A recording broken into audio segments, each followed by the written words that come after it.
from Truist Park here in Atlanta, Georgia.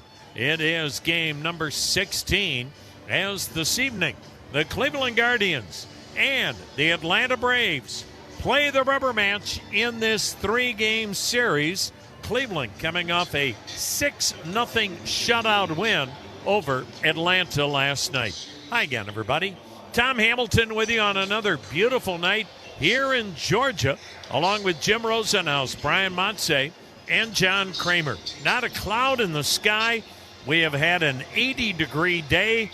It has just been ideal, and of course, with no humidity this time of year, you cannot come to Atlanta, Georgia at a better time of the year, and so we thank the schedule makers for that. Then on to St. Louis for a 3-game series that will begin tomorrow night in the Midwest. All righty, both these teams come in with identical records, both teams in first place. 9-6 is the record, and Cleveland has a half-game lead in the American League Central over Minnesota. The Braves, they lead the National League East by a game and a half over Miami. But, boy, you look at what has gone on the first couple of weeks of the season, and about the only team that's done much separating would be the Los Angeles Dodgers. And the only team that has had any luck against the Dodgers has been Cleveland. The Dodgers are now 11-4 as they just got beat by the Texas Rangers. But the Dodgers have the best record in baseball. But 2 of those 4 losses were administered to the Dodgers by the Cleveland Guardians. So really, you haven't seen, like we have seen in some seasons, where a club just gets off to an unbelievable start. Say they're, you could think about the Tigers back in '84 when they were 34-4, and the Baltimore Orioles that one year lost 21 games in a row to start the year. Nothing to those extremes here in the early going, as everybody seems to be kind of tightly bunched, and you've got a lot of teams with the records right around that 500 mark. The umpires tonight, John Tumpane. He'll be making the calls, and he'll be behind home plate. Brendan Miller at first, Dexter Kelly at second, Chris Conroy, the crew chief, at third. This ballpark that is about 15 miles north of the downtown Atlanta area and the north part of the suburban Atlanta metro areas where there's been such a booming growth opportunity and tons of money. Seems like everybody that lives out here is a millionaire, or so it seems, and this ballpark would be an indication of that. It opened up in 2017, and talking to guys like David Fry and Stephen Kwan, they say this ballpark is in their top 5 of favorite ballparks that they play in outside of Progressive Field. 41,000 seats, 4 decks. They curl around each foul pole. Then a couple of levels of seating out in the outfield, but most of it bleacher-type seating, even though the bleachers are kind of a foregone conclusion of yesteryear.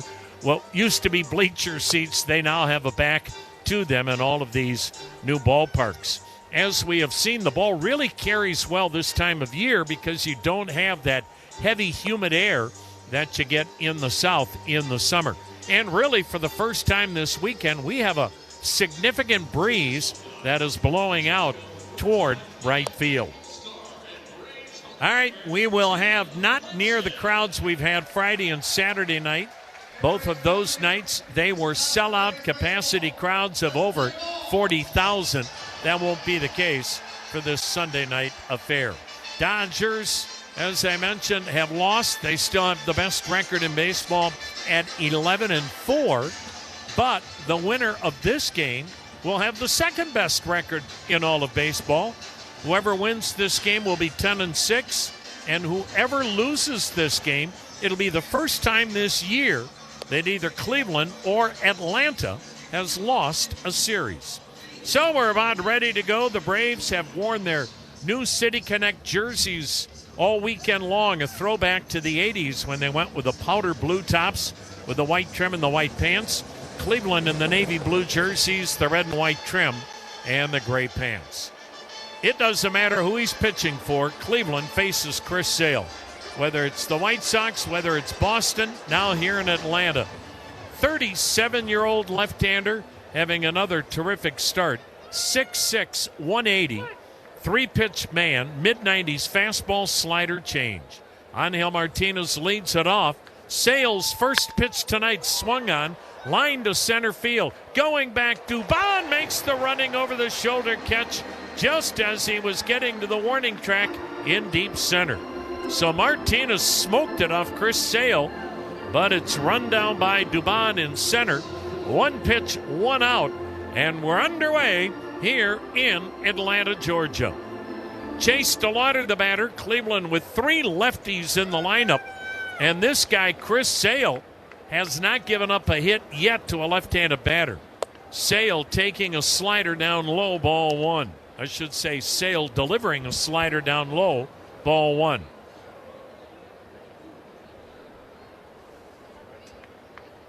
Sale works third base side of the rubber. The pitch and a slider swung on, line to right. There's the first base hit this year by a left-handed hitter off Chris Sale. And who else but Chase DeLauder? So Cleveland's had two good swings, a deep line out by Angel Martinez, and a base hit to right by Chase DeLauder. 81 degrees is the official game time temperature as Jose Ramirez, batting right-handed, digs in. The pitch, and it's on the inside corner. It's a called strike. Jose Ramirez, batting 175, got a second home run last night, 7 RBIs. Both of his home runs have been right-handed. That's how he hits now. No score, just underway. A swing and a miss by Ramirez. And the count now is 0-2. A couple of fastballs to Jose Ramirez, 95 miles per hour. Not much of a lead for DeLauder. Outfield deep toward left. Now the pitch, and it's swung on, tapped foul, came with a slider.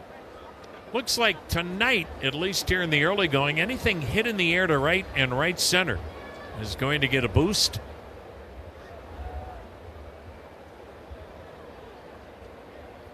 Now the 0-2 delivery. Up high, 1 ball, 2 strikes. This is the 34th time Cleveland has faced Chris Sale. 23 of those have been starts. The other 11 when he started his career with the White Sox out of the bullpen. Now the 1-2 pitch. Swung on, banged into right field, a base hit. He went down, got a slider, poked it the other way. DeLauder going to third. The throw, the feet first slide. Safe is DeLauder. Boy, Ronald Acuna Jr., not many people will challenge that guy, a Gold Glove right fielder. And DeLauder hesitated going around second. And you thought, uh-oh, you hesitate against Acuna, and that's not a wise thing to do. He may have surprised Acuna. And DeLauder with aggressive base running goes first to third on an opposite field single to right by Jose Ramirez. Here's catcher David Fry. So Cleveland with an opportunity. Infield double play depth. No score, first and third, 1 out. Mike Yastrzemski in left. Mauricio Dubon patrols center. Ronald Acuna Jr. in right. Matt Olson at first. Ozzie Albies at second. Jorge Mateo at short. Austin Riley at third, and the catcher, Drake Baldwin. Good lead for Jose Ramirez. The pitch, there he goes. Pitch high and wide. Throw to second. Head first slide and a steal by Ramirez. He is 5 for 5 in that department, and he aggressively went on the first pitch. And Jose Ramirez, who last night had a couple of stolen bases, now forces the Braves to bring the infield in. No ground ball double play possibility.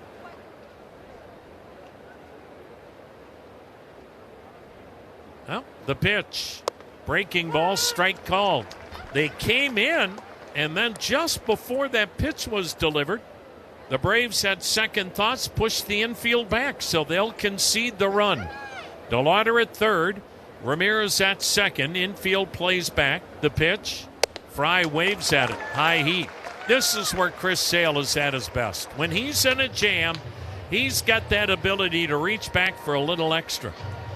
And David Fry, batting 188, still looking for his first RBI. Second and third, one out, no score. The set and pitch, and a swing and a miss. Tried to hold up, went around, and he chased the ball that was outside.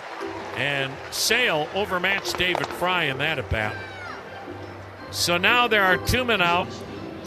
And once again, Cleveland, as they have had so far in this series, really struggling to score when they have a runner at third and less than 2 out. Now second and third, 2 down. Rhys Hoskins the batter. No score in the first. The pitch. And he tried to backdoor him and caught the corner. That slider of his, you give up on it, and he wraps it around the backside of the plate. Rhys Hoskins batting .229, 4 RBIs. Sale is ready. Here it comes. A swing and a foul out of play, and it's now 0-2. Sale had 2 really good starts to begin the year, and then he had a rough outing in his last outing in Anaheim. And he gave up 6 runs in 4 innings, and he was livid with himself. He is a perfectionist. Now the kick in the 0-2. Up and in, 1-2, and boy, he's got plenty of mustard on that fastball here in the early going. 96 miles per hour to Hoskins. Outfield deep toward left. Ramirez at second, DeLauder at third. Now the 1-2 delivery. In tight, didn't miss by much. Sale started off the mound for the first base dugout. No challenge. And the count 2-2. And that was 97 miles per hour. So Sale again looking for a little extra. Pitch number 17 of the inning. And he got him swinging at a slider, and Sale works out of a second and third one-out scenario, striking out the cleanup hitter and the number 5 hitter. And the Guardians, who probably won't get many opportunities to score tonight against this guy, let a golden opportunity get away. No score with the Braves coming to bat.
Well, Tanner Bybee knows he'll have to bring his A game tonight.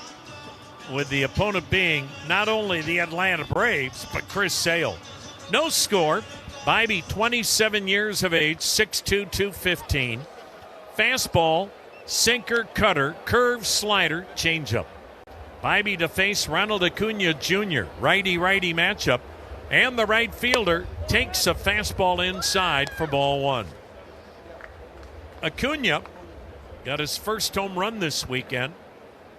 This guy has missed significant time blowing out both knees in various seasons. He pops this one foul into the first base seating area, and the count 1-1. Acuna was the Rookie of the Year in the National League in 2018. 5 years later, the National League's MVP. Now the wind and the 1-1. And he fouls it down the right side again, lower deck. 1-2 the count. His season in 2023, when the Braves won 104 games, he batted .337, 41 homers, 106 RBIs, 73 steals. The pitch. Swung on, ripped into center, and that's a base hit to start the Braves' first inning. The Braves were shut out last night by Parker Messick and the bullpen, but primarily Messick. And the Braves were still raving about Parker Messick today. Said it's as good a game as anybody has pitched against them in this young campaign. And manager Walt Weiss just raving about Parker Messick and the depth of his changeup. Here's catcher Drake Baldwin, left-handed hitter. The pitch, and it's a touch high. Baldwin, National League Rookie of the Year last season. Better start this year. .328 batting mark, 5 homers, 16 RBIs. The pitch, and it's in there to even the count. Aniel Martinez in left, Daniel Schneemann in center, Chase DeLauder in right, Rhys Hoskins at first, Juan Brito at second, Ryan Rocchio at short, Jose Ramirez at third, David Fry behind the plate. Now the 1-1. Fouled it back. 1-2 on Baldwin. Acuna doesn't run as much as he used to. And why would you? He's just too valuable. They need him healthy, but boy, there aren't many guys that have had both knees reconstructed, and he's still a young guy. No score, first inning, runner on, draws the throw, and he's back with a dive. Tanner Bybee's faced Atlanta one time in his career, and it was here. 2 years ago, he didn't get the win, a no decision, but he absolutely dominated the Braves. Bybee's ready. Here it comes. And it's popped up. Foul. Might be playable near the Cleveland dugout. Caught by Bybee. Catcher David Fry was there, and Bybee called him off. And 2 weeks into this season, and we have pitchers all over Major League Baseball catching pop-ups and pop fouls and calling people off. So Drake Baldwin fouls out to the pitcher. Here's Matt Olson. 1 out, 1 on. No score, first inning. Olson. Left-handed power hitter. Runner goes, pitch outside. Fry, throw to second, wide. Tag made by Rocchio. Ball gets out of his glove, rolls into center field. Up going to third is Acuna. Throw a little wide. Rocchio caught it, slapped the tag on the sliding Acuna, and that jarred the ball loose. So it'll be a steal, and somebody's going to get an error. Error should be on the shortstop. But Acuna Jr.'s at third, and now the infield's in with 1 out. No score. Acuna with his third steal. Now the set and the 1-0. And it's inside 2-0. Infield in, 1 out, runner at third, no score. They're giving David Fry a throwing error. The pitch, Swing and a pop-up. This is on the infield. This is between the mound and home plate. Caught by the first baseman, Rhys Hoskins. Oh, what a huge out. Olson pops up, keeps that runner at third. Now there are 2 down.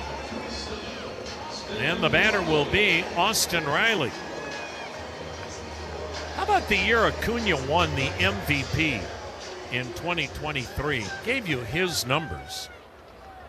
But the year Matt Olson had was off the charts, and he didn't win the award.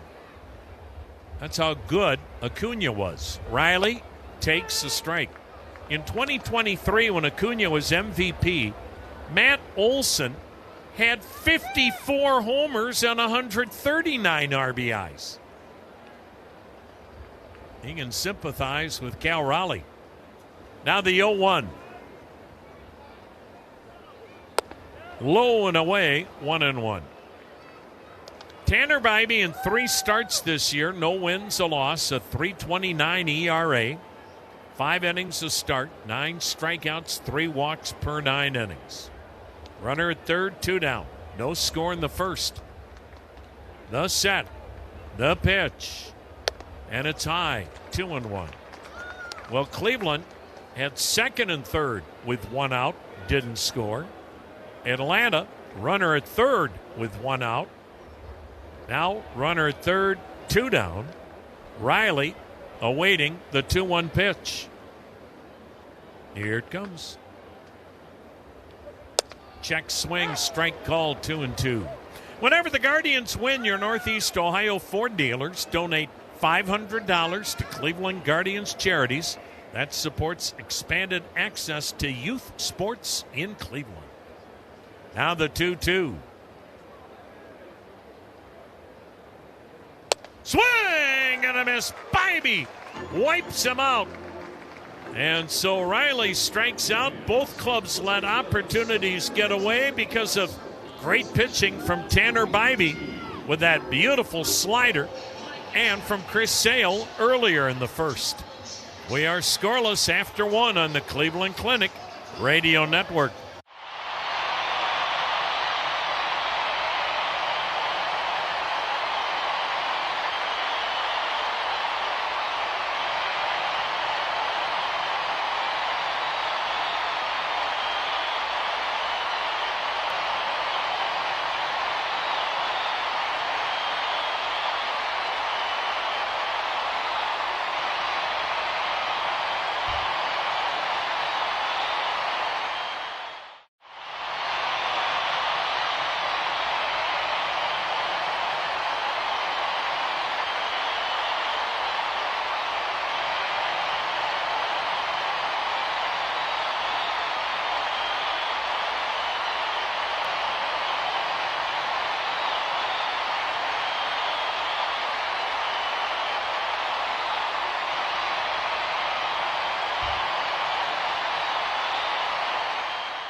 No score, second inning from Truist Park. Truist bought the naming rights. That's a bank here in Atlanta. And obviously, it's a very large bank with a mammoth sum of money. Here's the second inning. No score for the DH, Kyle Manzardo, left on left, and a first pitch strike from Chris Sale. Well, the Guardians are batting for a hopeful person trying to get 4 Bridgestone tires from Conrad's. Sale's pitch, and it's down and in, and the count now 1-1. Tabitha Stiskel of Independence will win 4 Bridgestone tires from Conrad's Tire Express and Total Car Care of Cleveland. The pitch, swung on, fouled third base side, second deck. Guardians have to have a 4-run inning in one of the first 4 innings to make Tabitha Stiskel of Independence a winner. In the Conrads Score 4, win 4 new tires. Go to econrads.com to enter. Sale is ready. Here it comes. Manzardo laid off the slider down and away. I mean, this guy is tough for anybody to hit, but Chris Sale is death on left-handed hitters. Manzardo batting 103, got his first home run here Friday night. Knocked in 2. Now the 2-2. Swinging a little cue shot. Slowly hit to third. Riley charges, gloves, throws. Not in time. Bang, bang play, and Manzardo doesn't get many infield hits. And on that slider, hit a little cue shot off the end of the bat slowly to third. Riley did all he could. Cleveland's now got 3 hits, and 2 belong to left-handed hitters. Sale hadn't had a hit off of him by a left-handed batter all year. Here's Juan Brito, switch hitting second baseman, batting right-handed. The pitch, and a backdoor slider for a strike. Boy, when Chris Sale came up, White Sox drafted him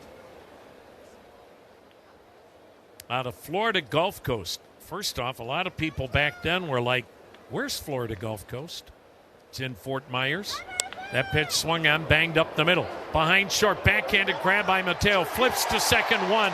Albies turns the double play. Mateo with a heck of a play. The shortstop going up the middle with that backhanded flip from behind second to Albies, who then turned the double play. And that's the one thing about the Braves that maybe gets lost. With all the star power they have, they can really play defense. Base is empty, 2 down in this scoreless second. Here, Daniel Schneemann, again left on left. Sale's pitch, and he tried to pound the outside corner, missed ball 1. But Sale lasted longer in the draft than he should have. But a lot of people didn't know if he could hold up as a starter with his body type. The pitch, swing and a foul, and the count 1-1. And now Chris Sale is 37 years of age, and no one's asking, can he hold up? The question now, can the 6'6", 180-pounder get to Cooperstown? Got a very impressive resume. The pitch, swung on, drilled, deep right field. This ball is off the wall. Karam played by Acuna. Throw to second, it'll be close. Head first slide, hits a double for Schneemann. So he has his 5th double. He hit a rocket above the padded area, where it then becomes a brick wall. That wall in right, 16 feet high, and he hit it above the padded area, and a great ricochet to Acuna, who nearly threw out Schneemann. But how about Cleveland? The left-handed batters in the lineup, 3 of them are 3 for 3. And Brian Rocchio batting right-handed. 2 down, runner at second, no score, and the pitch almost hit him. But you look at Chris Sale, and he's still got time left in his career to add to his record. But, I mean, his winning percentage is off the charts. The set. The pitch. And it's swung on, hit in the air, fairly deep right. Acuna drifting back, makes the catch. Chris Sale now has won 147 games. He's only lost 89 and has a career ERA of 3.02. Tell you what, folks, there aren't many people that are going to put up those numbers anymore. The way starting pitching is changing in our game. No score in the middle of the second from Georgia.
No score, bottom of the second, and we'll get a look at the grandson of one of the greatest players in the history of the game, Boston Red Sox legend Carl Yastrzemski. This is his grandson, Mike Yastrzemski, like his grandpa, left-handed batter. Tanner Bybee's pitch is outside. How about Grandpa Carl? 23 years he patrolled left field in the Green Monster in Boston. 23 years. The 1-0. That's in there. Carl Yastrzemski won 3 batting titles, won a Triple Crown, was an American League Most Valuable Player. Now the kick in the 1-1. Waved at 1-2. Carl Yastrzemski finished his Major League career with over 3,400 hits, 452 home runs, 1,844 RBIs. That's a tough act to follow. The 1-2, and it's high, ball 2, 2-2, and Mike Yastrzemski, of course, never saw any of that. But he's had a heck of a career himself. 5 years in a row he's had 15 homers or more. Now the 2-2, and he sends one in the air foul, third base side out of play. Hey, Marathon knows you fans are the true co-pilot of any team. Marathon here to keep you and your team fueled all season long. Marathon driven together. Scoreless ball game, second inning on a gorgeous 81-degree night in the Peachtree State. Now the 2-2. High. We're right off Peachtree Street. This ballpark. Now one of the real treasures in the game. The payoff pitch. High, and Tanner Bybee upset with himself. Boy, he got ahead and lost Mike Yastrzemski. So leadoff walk in this scoreless second inning. Here's Ozzie Albies, switch hitter. He'll bat left-handed. Whenever the Guardians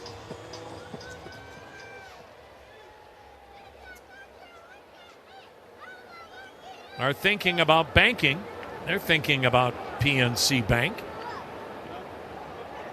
The pitch, breaking ball high, and The Guardians, when it comes to banking with PNC Bank, they're joining PNC and honoring 6 local businesses for making a difference in the community this year. Now the 1-0 pitch, waved at. He may have chased one up and out of the zone, but the count on Albies is 1-1. Atlanta Braves looking like the team that before last year went to the playoffs 7 straight years. The pitch, and he showed bunt, had to jump away from a pitch that almost hit him. And Bibby's lost command here in the second. 2-1 the count. Braves last year had their first losing season in 8 years. First time in 8 years they didn't make the playoffs. But a lot of injuries created an aberration. Now the 2-1. Swung on, ripped to right. Right over the head of Hoskins, the first baseman. Near the line, DeLauder gets to it. Yastrzemski to second. Albies with a shot as the Braves have 2 hits, and again they've got something going. First and second, nobody out, no score in the second. Here's Dominic Smith, the DH, a left-handed hitter. Thing about the Braves, a year ago they started out losing their first 7 games of the year. Of course, they started out last year in San Diego and L.A. 2 of the best teams in the National League as that pitch is waved at. Nonetheless, you don't expect the Braves to go 0-7, and they never recovered. They obviously played better at times, but they never fully recovered from that brutal start. Thus the old adage. The 0-1. Swung on, yanked to right, but foul. You are not going to win a pennant in April, but they proved you can lose. If not a pennant, you can lose a playoff spot in April. And Tom, I think we've talked about that focus for the Guardians. Just got to get through April, a hard schedule against expected playoff teams, and obviously the weather conditions back home can be challenging. You got to get through April at a decent spot in the standings and with your record. With who Cleveland's playing in the month of April, they're 500 at the end of April. That's a heck of an accomplishment. Players won't agree, but big picture it is. Now the 0-2, a little high, 1-2. Right. Cleveland's been playing nothing but playoff teams, and yet to come here in the month of April, which still has a long way to go, are Baltimore, Houston, Toronto, and Tampa. Now the 1-2 delivery, a little bit high, and right now Tanner Bybee's just lost the feel of the strike zone. He's making a boatload of pitches, and they count 2-2.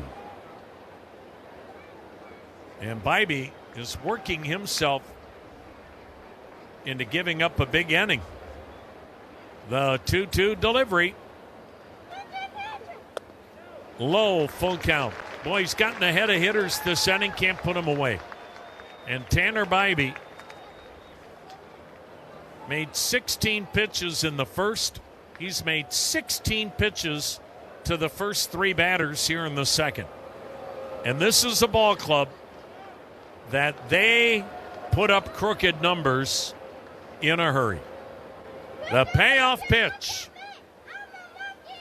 Runners stay. Swung on, ground ball to second. Brito to second 1. Rocchio turns 2.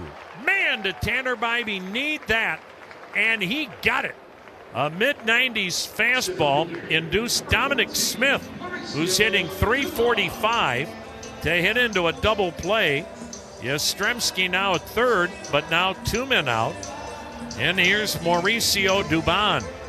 We saw Michael Harris patrol center on Friday night, but he is now on the paternity list as he and his wife having a baby. Dubon, right-handed hitter in center. The pitch.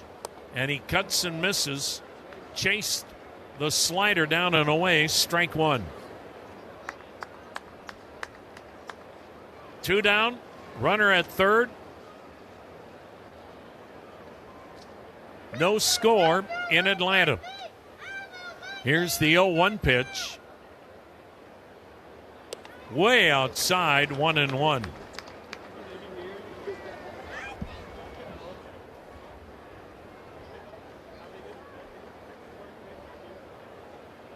Bybee from the set, checks third. And lets it fly. And it's a called strike. Good fastball. 1-2 the count.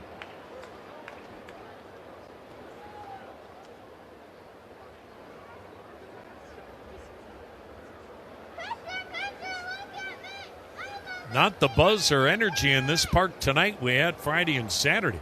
The 1-2. Swung on, hit a ton. Deep left center field. This ball is trouble. Hits near the base of the wall. Fielded by Schneemann. In with an RBI double is Dubon. And the leadoff walk has cost Tanner Bybee. Mike Yastrzemski scores. It's 1-0 Atlanta, and Tanner Bybee has been flirting with danger this inning, and Dubon made him pay. And Dubon hitting .321. Now 6 doubles, 10 RBIs.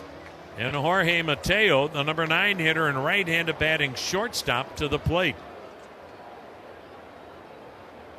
The set and delivery. And it's over but low, ball 1.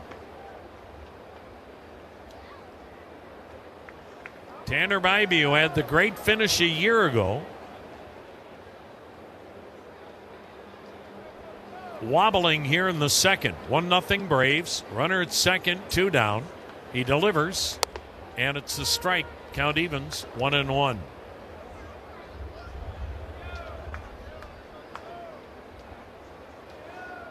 Tanner pitched Monday against the Royals, gave up a run, went 4 2/3. He lets it rip, and he went with the hard stuff again. Called strike, 1-2. Yep. Mateo is challenging that strike call. First challenge of the night. And Mateo wishes he had a mulligan. Call stands. Braves down to 1 challenge. 1-2 the count now. That wasn't even close. Bybee's ready. Hands chest high. Checks second. Now fires. And the ball hit by the first base coach foul. We'll do it again at 1-2. Now Bybee's not getting deep in this game unless he has some shorter innings. 25 pitches and counting here in the second alone. 1-0 Braves. Runner at second, 2 down. The pitch.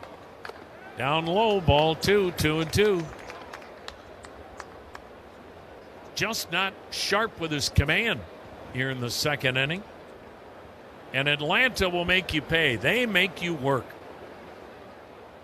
Now the 2-2 pitch. Way outside. I mean, in the other batter's box. Full count, and you've got the leadoff hitter due next. Well, and obviously Tanner's trying to rein it in here, but we saw last night, you go after this team with quality strikes, as Parker Messick did, you can have success. Now the payoff pitch. Swung on, popped him up. Behind home plate, David Fry to the screen, but it's a souvenir. And we'll have another 3-2 pitch forthcoming.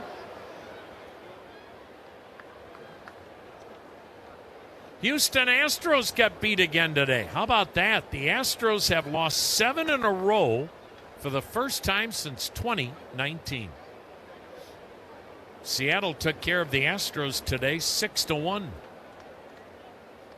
It's the biggest losing streak in baseball this year. Yankees have lost 5 in a row. They got beat again today. Now the 3-2. Swung on, popped up foul. This should stay in the yard, or will it? Nope. Got over the screen near the Braves first base dugout. The Yankees have lost 5 in a row. They got beat by Tampa Bay 5-4. And Tampa Bay, New York, and Baltimore now all 8-7, tied for the top spot in the East. Again, the 3-2 pitch. Swung on, pulled foul, and he almost drilled his third base coach as Tommy Watkins jumped above it. And this is going to be, at minimum, a 10-pitch at bat for the number 9 hitter, Jorge Mateo. And the last thing Tanner Bybee needs this inning is the number 9 hitter doing what Mateo is doing. Pitch number 31 of the inning for Bybee. Here it comes. Swung and drilled to center. That's a base hit. Dubon around third. He is coming home. And the Braves on a couple of 2-out RBI hits. That one from Jorge Mateo on the 10th pitch of the at-bat. And it's 2-0 Atlanta. And a really rugged second inning for Tanner Bybee. Would imagine we'll see pitching coach Carl Willis, and here he comes out of that third base dugout. Might as well get you caught up on all of the scores because every game is a final now. Baltimore a 6-2 win over the New York Giants. Arizona came back to beat Philly 4-3. Minnesota pounded Toronto 8-2. 9-6, the Angels outslugged Cincinnati. All of a sudden, Sacramento has won 5 in a row, and the A's are in first with Texas in the West. The A's beat the Mets 1-0. Man, are the Mets struggling again. They've lost 5 in a row. Detroit rolls over Miami. They sweep that series, winning today 8-2. White Sox took care of Kansas City 6-5. Ronald Acuna Jr. taking downstairs a ball. Washington beat Milwaukee 8-6. Brewers have lost 5 in a row. Boston annihilated St. Louis 9-3. We'll see the Cardinals tomorrow night.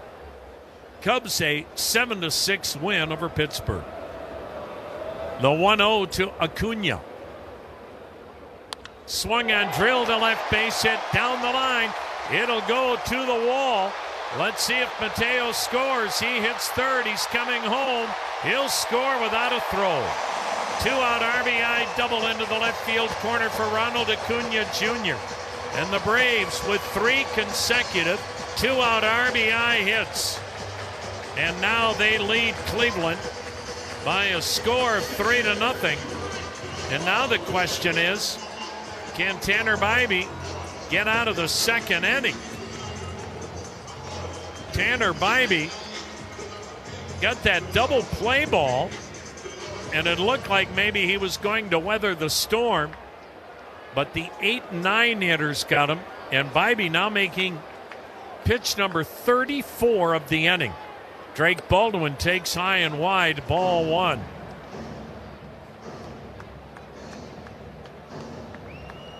The bullpen will indeed get busy. In all likelihood, it'll be a Kobe Allard, you would think. We'll see. Now the set. Now the 1-0. Swung on, drilled to fairly deep center. But Daniel Schneemann is there to make the catch, retiring Baldwin and the Braves, who now lead 3-0 after 2 on the Cleveland Clinic Radio Network.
Well, the Guardians have to play catch-up against one of the best in Chris Sale, 3-0 Atlanta.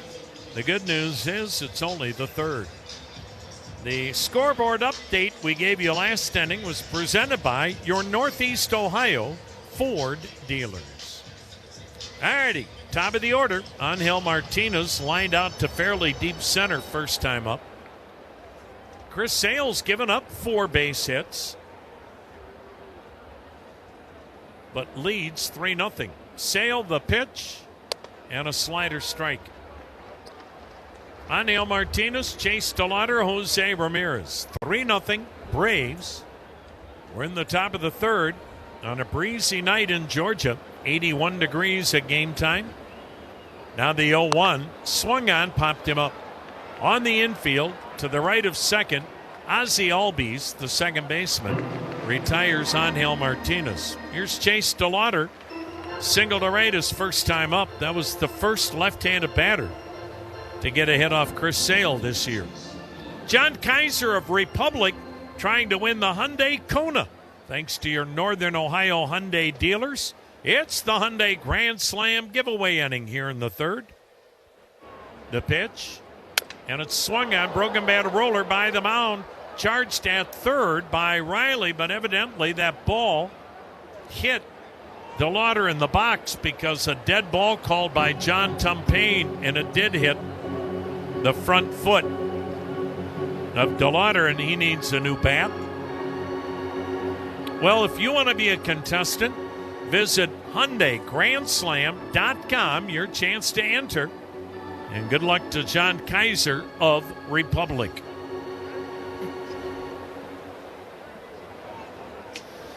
Chris Sale in 33 appearances against Cleveland, lifetime 7-8 with a 4.44 career ERA. Pitch almost hit DeLauder inside with a sinking fastball to even the count. Sale won the Cy Young Award here with the Braves 2 years ago. Went 18-3. Slider had him backing away, called strike 1-2. Guy next door doing the game for NBC tonight, Corey Kluber, cost Chris Sale a Cy Young 1 year in the American League when Corey Kluber had a brilliant campaign. Corey won 2 of them. Pitch down and away, and the count 2 balls and 2 strikes. Sale, a 9-time All-Star.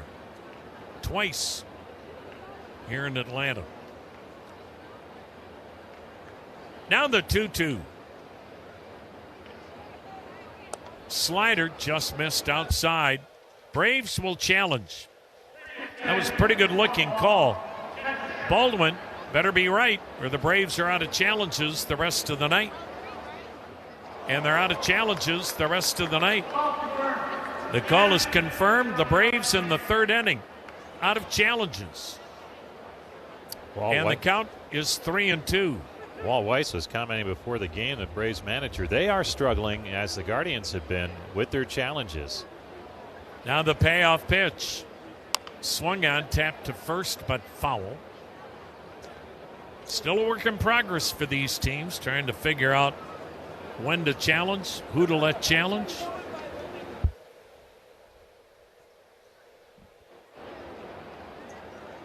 One down, base is empty. Cleveland down 3 in the third. Now the 3-2. Slider just missed outside and high. That might have been strike 3, but the Braves can't challenge. So another good at bat for Chase DeLauder. He's aboard with a 1-out walk. And that'll bring up Jose Ramirez. Now you feel like Cleveland better get something on the board early against Chris Sale, or it's going to be a long night. They had an opportunity in the first, second and third, 1 out, didn't score. The pitch, Ramirez waves at it. Looked like he was late on that fastball. Ramirez single to right his first time up. 1 out, 1 on, 3-0 Braves here in the third. Chris Sale, the 0-1 pitch. Swung on, a little lazy fly into center, not deep. Dubon coming in. He kind of lost it, drops it, picks it up. Here's the throw to second. Sliding is DeLauder out at second on a bang-bang play. And a late slide by DeLauder. Albies and DeLauder were both down. Ozzie Albies, second baseman, got up and patted DeLauder on the chest. Dubon had trouble with that ball from the get-go. Looked like he lost it, then recovered, caught it, dropped it, but able to recover and throw DeLauder out at second. That'll go as a fielder's choice. Ramirez on at first. DeLauder forced out at second. Not much Chase could do there. 2 down for David Fry. Struck out his first time. Tossed to first and back with a dive is Ramirez. Boy, that would have been a great opportunity, but DeLauder did not realize the ball had been dropped. He'd gone part way and then turned his back, coming back to first. And by the time he realized the ball had been dropped and restarted for second, Dubon had enough time to recover and get the lead runner. Big lead for Ramirez. He looks like he's running. The pitch, Fry fouling it to the screen, strike one. Jose Ramirez 5 for 5 in steals, but when you're down 3, you better be able to walk into second. Outfield around toward left, fairly deep for Fry. Sale can't get any further to the third base side of the slab. He deals, and he caught the outer edge, a strike. 0-2 on David Fry. Chris Sale at age 37, still getting it up there, 96 miles per hour. Out of Lakeland, Florida. The 0-2 runner goes, pitch swung on line drive, base hit to center. Ramirez will hustle to third as that ball ends up in left center. And the Guardians with a 2-out single to left center by David Fry. 5th hit in the game for Cleveland.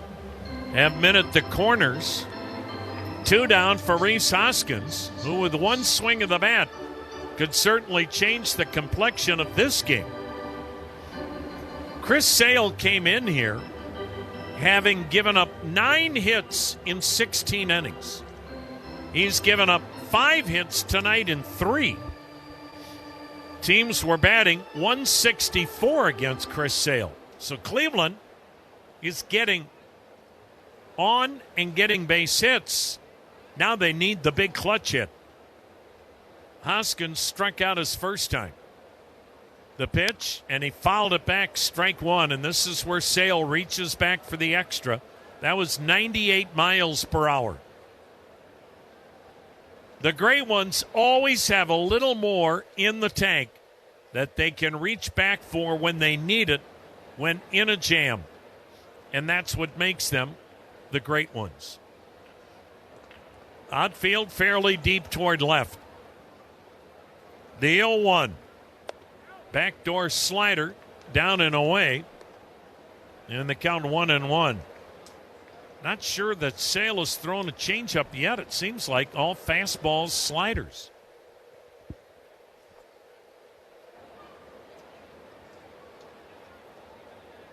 He delivers. Slider strike. 1-2 the count. He'll change speeds on that slider. That one looked like more of a curve ball or more of a slurve.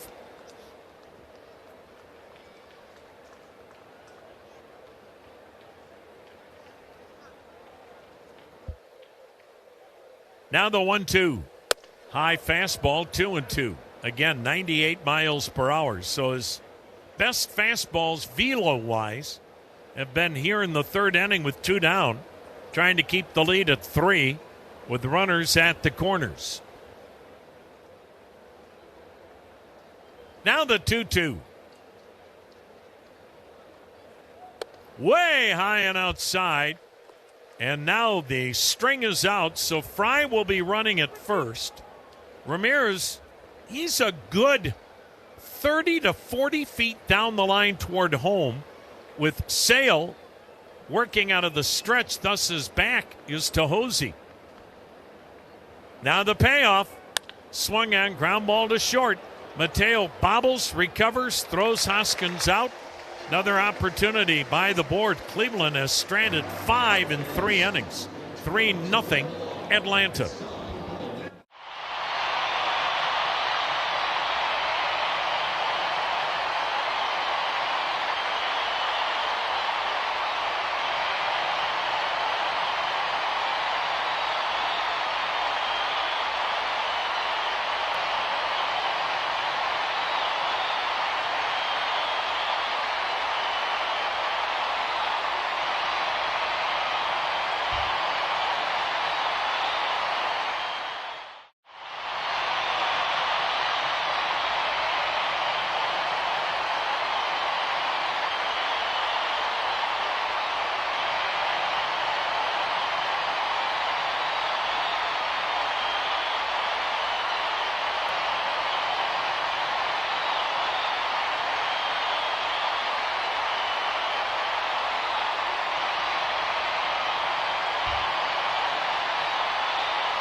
Meal.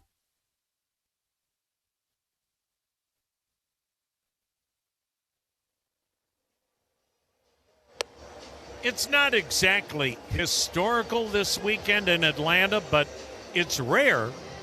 We have a female official scorer, and it's her first weekend ever in the major leagues as an official scorer, and she has been phenomenal. She has nailed every call this weekend and just made a correction on one from the first inning.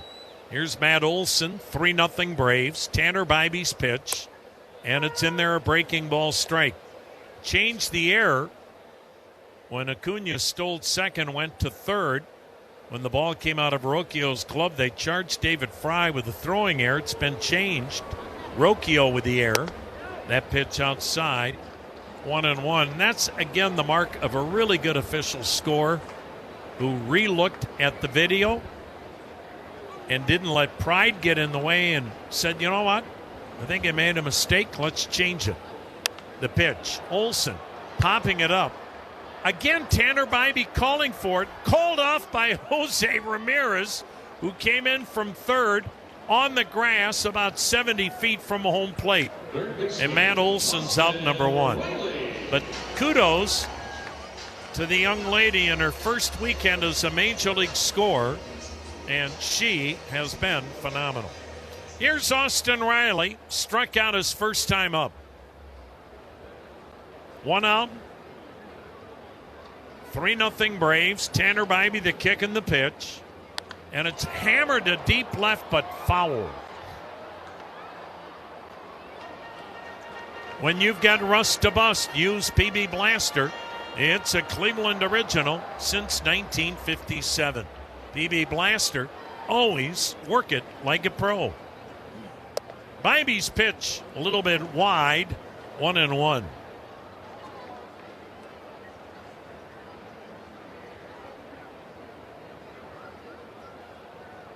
The right-hander out of Cal State Fullerton lets it fly. Riley checks. Did he go? No, says first base ump Brendan Miller. 2-1 the count. Tanner Bybee coming in the 2021 draft. Gavin Williams went in the first round. Bybee picked in the 5th. Now the 2-1. Swing and a miss, 2-2. Gavin Williams already in St. Louis because he'll be tomorrow night's starter for Cleveland. Cleveland's going to have a late arrival, but you want your starting pitcher fully rested. Down the pitch, up and in. So he flew out ahead of the team. That's the norm throughout Major League Baseball. Get that starter in earlier if it's a late arrival by the rest of the club. Now the payoff pitch to Riley. And he takes strike 3, and he knew it. Second strikeout for Bybee. 2 down in the third, 3-0 Braves. And Mike Yastrzemski walked to start the 3-run rally in the second inning for Atlanta.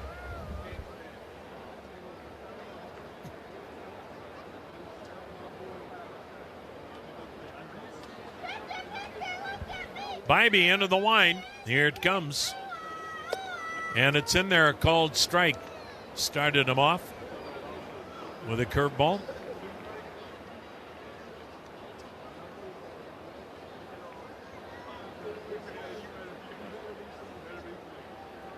The next offering swung on, fouled into the seats behind the plate. 2 strikes on Yastrzemski.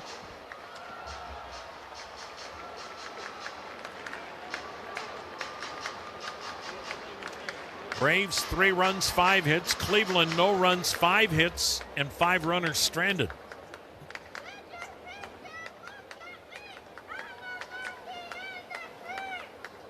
Now the 0-2. Fouled it again over that screen behind the plate. Yastrzemski stays alive. He's a New Englander and then played collegiately in Nashville at Vanderbilt. And now Mike Yastrzemski. We saw him with Kansas City at the tail end of last year, then signed here as a free agent. Here's the 0-2. Got him swinging on a breaking ball down and in. Best inning of the night for Tanner Bybee. 3-0. Braves lead the Guardians. 4th is next on the Cleveland Clinic Radio Network.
Guardians trailing as we head to the 4th inning here in Atlanta. It's 3-0 Braves. And the Guardians, they've managed 5 hits against Chris Sale. They've had a runner in scoring position, at least one in each of the first 3 innings, but haven't been able to break through against him on the scoreboard yet. And the Braves doing damage against Tanner Bybee early. 3-0 Atlanta as Kyle Manzardo leads things off for the Guardians. Sale delivers, and his breaking ball is on the outside corner, strike one. Juan Brito to follow, then Daniel Schneemann as Sale works on the lower portion of the Guardians lineup. Here's his pitch, outside and low, and the count's now 1-1 on Manzardo.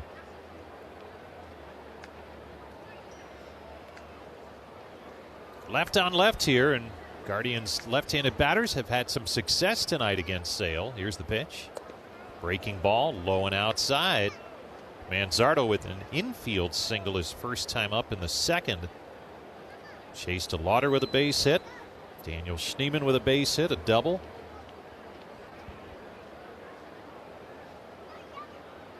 The tall, lanky left-hander, Chris Sale. Here's his pitch. Swung on, and there's a chopper to first. Snared by Matt Olson, who flips to the pitcher covering. Sale is there in time for the out. One away, and that'll bring up Juan Brito. Little Ouchie's fidgets and sensory tools are made to support self-regulation. Designed and manufactured in downtown Cleveland, Little Ouchie's squeeze, roll, relief.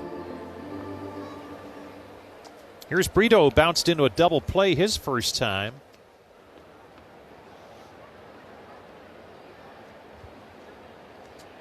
Here's the pitch to him, and it's outside for ball one.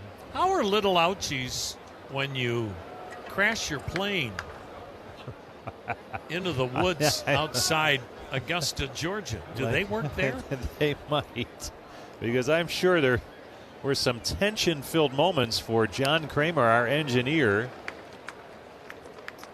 who survived a plane crash that he was the pilot of and lived to tell the tale and engineer our games. Single engine, when the engine quits, that's when you become creative. Here comes the 1-1.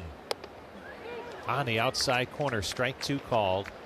And John decided as he was barreling into the woods, how about pull back and have the plane's belly go in, feather it into the trees rather than go nose first. The 1-2 is sliced foul down the first base side. And the good Lord was looking out for him as well, because he somehow crashed that plane and walked away. And you would think a guy has suffered enough, and then he works for you and I this weekend. This must be a piece of cake, though, after that stunt that he I pulled. don't know. Here's the 1-2. Up high, 2-2. And John worked with you in '95? Yeah, World Series? The World Series at old Fulton County Stadium with Herbie. Not to say how old John is now, but that's a long time ago. Here comes the 2-2 pitch. Swing and a miss, strike three. Brito down on strikes for the second out in the inning. So you had the chance, you were talking about the other night, 3 different ballparks here in Atlanta, and really not in that long a period of time, yeah. But you've done games in them all, right? Yeah, we did. World Series in '95. Then obviously games at Turner Field, and now in this palace. Here's Daniel Schneemann, a double his first time, and he takes a fastball strike. Say whatever you want about Fulton County Stadium. As great a moment as the game has ever had took place there. Hank Aaron bypassing Babe Ruth as the all-time home run champ. And he still is.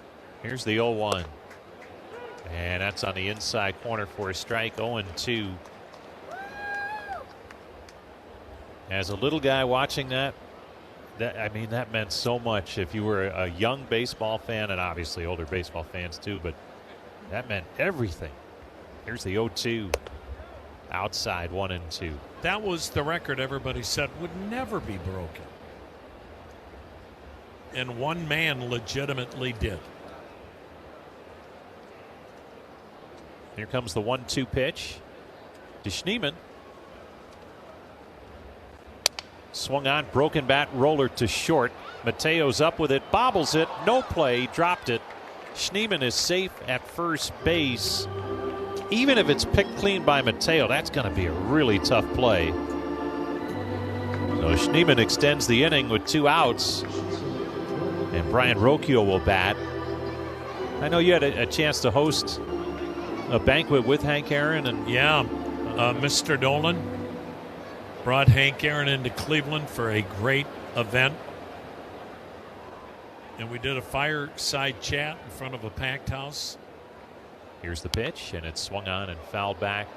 I mean, you're talking not only baseball royalty, but again, to think of what a black man did in the Deep South to bypass Babe Ruth and everything that he had to deal with that came along with that, and still maintain his modesty. Here's the 0-1, swing and a miss. And humbleness. Hank Aaron was never a bitter man. If he was, he hit it well, but you will never meet a more gracious human being when he was alive, and a real treasure. Here comes the 0-2. Rocchio takes it down low. He checked his swing, and I think what stands out for Hank Aaron, consistency. There have been others who've had single seasons that have been unbelievable, but year in and year out, the consistency he had throughout his career was amazing. Here's the pitch to Rocchio, and it's swung on and missed. Strike 3. Rocchio down on strikes. Side retired. And for the Guardians, another man left stranded. We're headed to the bottom of the 4th. It's 3-0 Atlanta.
Score big on authentic gear at MLBshop.com. They have jerseys, hats, hoodies, and more. Visit MLBshop.com/Guardians, the official source for your Guardians gear. Guardians trailing 3-0 here in Atlanta. The finale of this 3-game series, the rubber game, and neither team has lost a series yet this season. But something will have to give tonight as Ozzie Albies leads it off facing Tanner Bybee. Albies singled his first time up. Bybee delivers. Outside, ball 1. Good bounce back third inning for Bybee after he allowed the 3 runs in the second. Came back with a 1-2-3 third, a couple of strikeouts. The right-hander with the 1-0 pitch. Albies takes the off speed outside for a ball. 2-0 the count. When you look at Albies, you look at Acuna, still on the short side of 30, both. Seems like they've been around forever with the Braves. The 2-0 swung on, popped him up, foul. third base side of home plate, and that'll get into the stands. So Rosie, I got a text from someone talking about the 95 World Series, and of course 1-0 Braves won Game 6 behind the brilliant Tom Glavine with a mammoth assist from home plate umpire Joe Brinkman, who thought the plate was 22 inches wide, not 17. Here's the 2-1 pitch. Swung on, line near the middle, a base hit into center field for Ozzie Albies to open up the fourth. If we had the ABS Challenge in 1995, Cleveland may have had 38 consecutive successful challenges when hitting. And again, don't take anything away from the great Hall of Famer Tom Glavine. Yeah. But if you gave him a quarter of an inch more, he would nail it all night. Here's Dominic Smith with Albies at first. The pitch, and it's swung on and lifted high in the air to deep right. Back on it is DeLauder, but he's looking up. It's gone. Home run, Dominic Smith. The Braves now lead it 5-0. That's his third on the season. Boy, Smith and the next guy up, Dubon, two nice acquisitions in the offseason by the Braves, and they are both off to great starts. And Smith just put his team in front by a bunch. Well, and Rosie, the bottom third of the Braves order tonight, has a homer, double, single, and 4 RBIs. This is what makes Atlanta so dangerous, the length of their lineup. And it's just not Tanner Bybee's night tonight, and this is a tough lineup to not have your A game. He's battling through, but it's been tough as Mauricio Dubon steps in. Here's the pitch, and it's a strike on the outside corner. Dubon with an RBI double and a run scored his first time around back in the second. 5 runs on 7 hits for the Braves. Here's the pitch. Swung on, ripped to third. Booted by Ramirez, picks it up, throws, still got him. Ramirez stayed with it at third base after he couldn't pick it clean initially, but it didn't get that far away from him. And he made a strong throw to retire Dubon for the first out in the inning. Jorge Mateo steps in, RBI single for him first time up.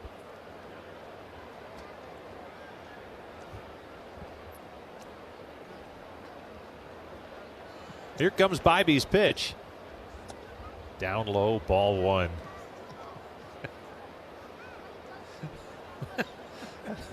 I guess we got to tell folks why we're laughing. We have the TV monitors here in the booth. So here's the 1-0 pitch. Swung on, line drive to right center. That's a base hit. Rounding first and heading for second is Mateo. The throw by DeLauder is in time. Mateo tried to stretch it, but we have seen Chase DeLauder with a strong throwing arm, a former pitcher, and he showed off a really good arm right there with an accurate throw. Mateo cut down trying to stretch it.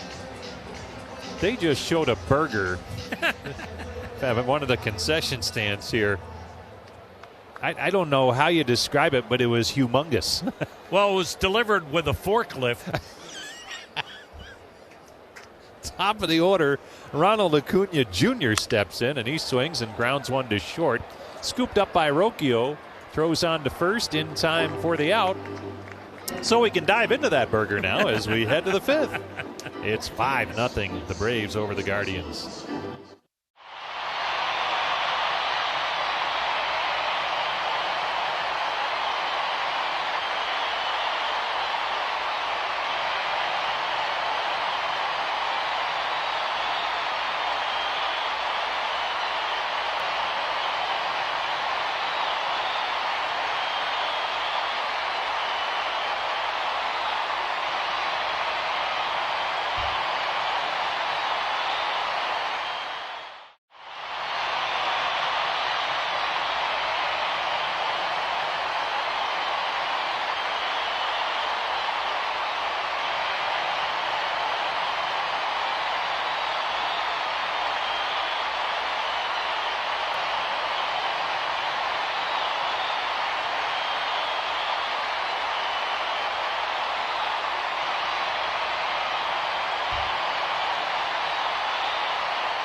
Enbridge Gas Ohio wants to remind you, whether you're an individual or a contractor, state law requires that you call 811 before you dig to have underground utilities marked. It's simple and free. Just dial 811. Guardians trying to get on the scoreboard here against Chris Sale. They've had some good at-bats against him, but he's been on his game when he's needed to be and held the Guardians off the scoreboard. 5-0 Braves as we reach the 5th. Angel Martinez, the batter. The pitch to him. Breaking ball, strike on the inside corner. Jim Rosenhaus along with Tom Hamilton. Great to have you with us from Atlanta on another nice night for baseball. John Kramer, our on-site engineer. Brian Matze back at command center.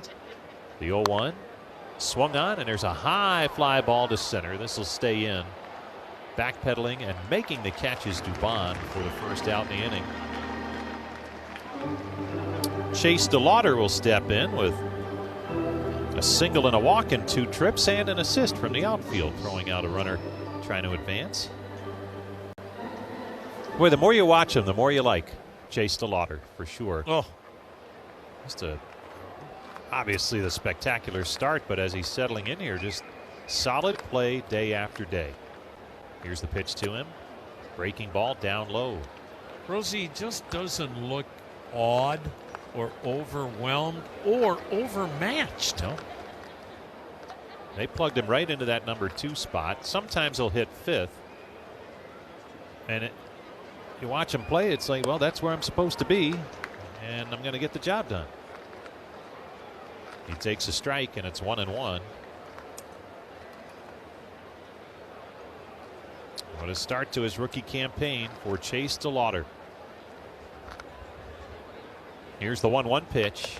Swing and a miss. 1-2 the count. Chris Sale, boy, you mentioned it. Hall of Fame worthy, maybe, probably, you would think. The parameters a little bit different nowadays for what would get you in terms of wins. Here's the 1-2. Swung on, and that's a tapper foul outside of first. Well, if they're talking Felix Hernandez, then Oral Hershiser has to be in. And then, by all means, Chris Sale's far from done. But, Rosie, he's won 62% of his games. And he's a dominant Cy Young vote finisher every year when healthy. Here's the 1-2 pitch. Swung on and fouled back. I mean, I think the way you have to look at pitching now, guys aren't going to win 250 games like CC Sabathia anymore because they're not in the game long enough. That's why there are so many guys now with an impressive whip or ERA, but what do they have? A dozen no decisions? Here's the 1-2. Swung on, and there's a high fly ball. Deep right center. Back on it is the right fielder, but unable to make the play is Acuna as it bangs off the wall. Extra base is DeLauder, and he is in at second base with a double and is now 2 for 2 against one of the toughest lefties in baseball. And again, he hits fastballs. That time he hit a slider. He didn't bail on it.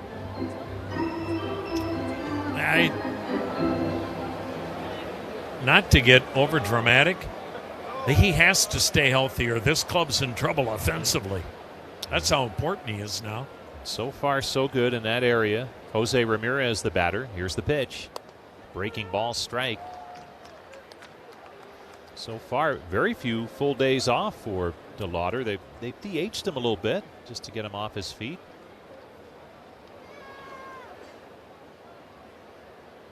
Oh, and 1 the count on Jose, who has singled and reached on a fielder's choice. The pitch to him. Swung on, ground ball, third base, foul. Now the other number for Sale, more than 11 strikeouts per 9 innings, which is the best K rate for any pitcher over 2,000 innings. Well, and what's his whip, Rosie? His whip is like a closer.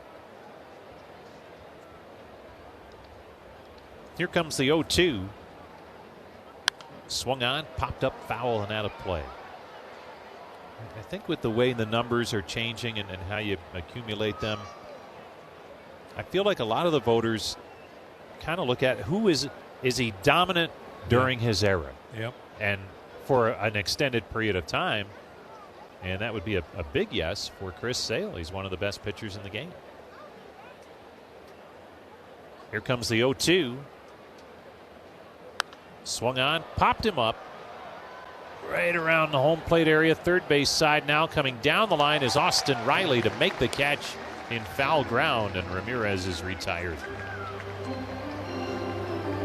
It's 5-0 Atlanta. Sale throwing a shutout, but again, the Guardians, they've had a base runner every inning. 4 of the 5, they've had a runner in scoring position. Just haven't been able to come up with that key base hit tonight. And this is a team that came in hitting over 300 with men in scoring position, but this weekend it's been tricky. Here's the pitch. Breaking ball outside. Boy, and looking today at the Clippers, Rosie, Travis Bazzana had a couple of doubles today, so he may be starting to get it going. Here's the 1-0. Fastball strike. George Valera had another hit and an RBI. He's batting .294. Now, Valera has to prove he can play 4 or 5 days in a row and play in the outfield. And obviously with Bazzana, there has to be a need. Here comes the 1-1. Fry takes it high and outside for a ball. I mean, there are more guys coming. Should we see what Ralphie did? Absolutely. All right. This is the fun part of the day. When it's 5-0, might be the highlight. Here comes the 2-1 to David Fry. Swung on and fouled off. No, not very good. 1 for 3 with a walk.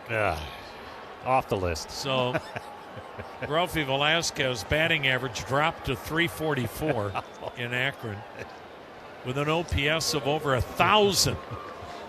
How many good plays did he make at first again? Yeah, how about that? Here comes the 2-2. Swung on, laced foul off to the first base side, out of play. You know, I think, too, once the weather gets better, folks are going to really enjoy going to the east side of Cleveland and watching Lake County with so many of those college draft picks that Cleveland had last summer, all playing for the Captains. Here's the 2-2. Swung on, looped foul again, first base side, and out of play. You got the Jason Churio kid. He had a hit and an RBI today. Dean Curley had another hit. Jace Lava Viola. He had a 3-run homer. So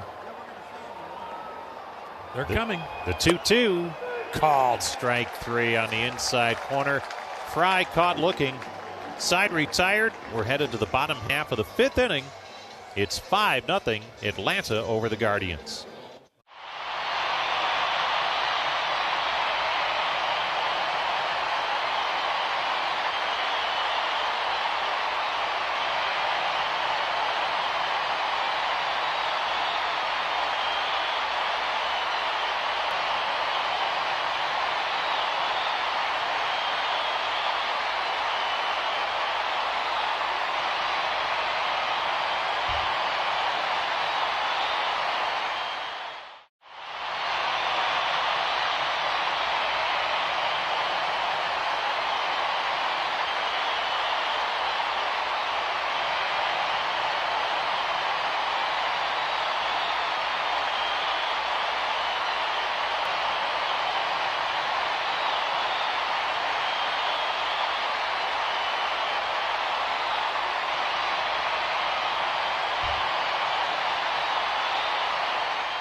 Guardians trailing 5-0. We head to the bottom half of the fifth. Tanner Bybee hanging in there, at least getting this game as deep as he possibly can.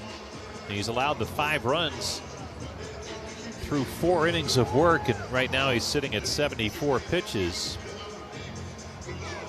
He will face Drake Baldwin, leading things off for the Braves. 0 for 2. Here's the pitch to him. Fastball outside for a ball. 1-0. Anybody back home with a scouting report on this guy on the ice when he was in high school? He played against my nephew.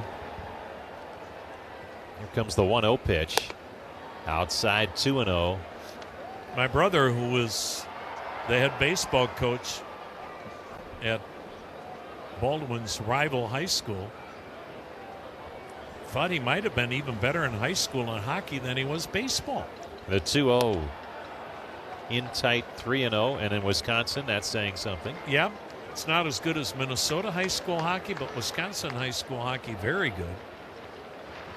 Ask Drake about that on Friday.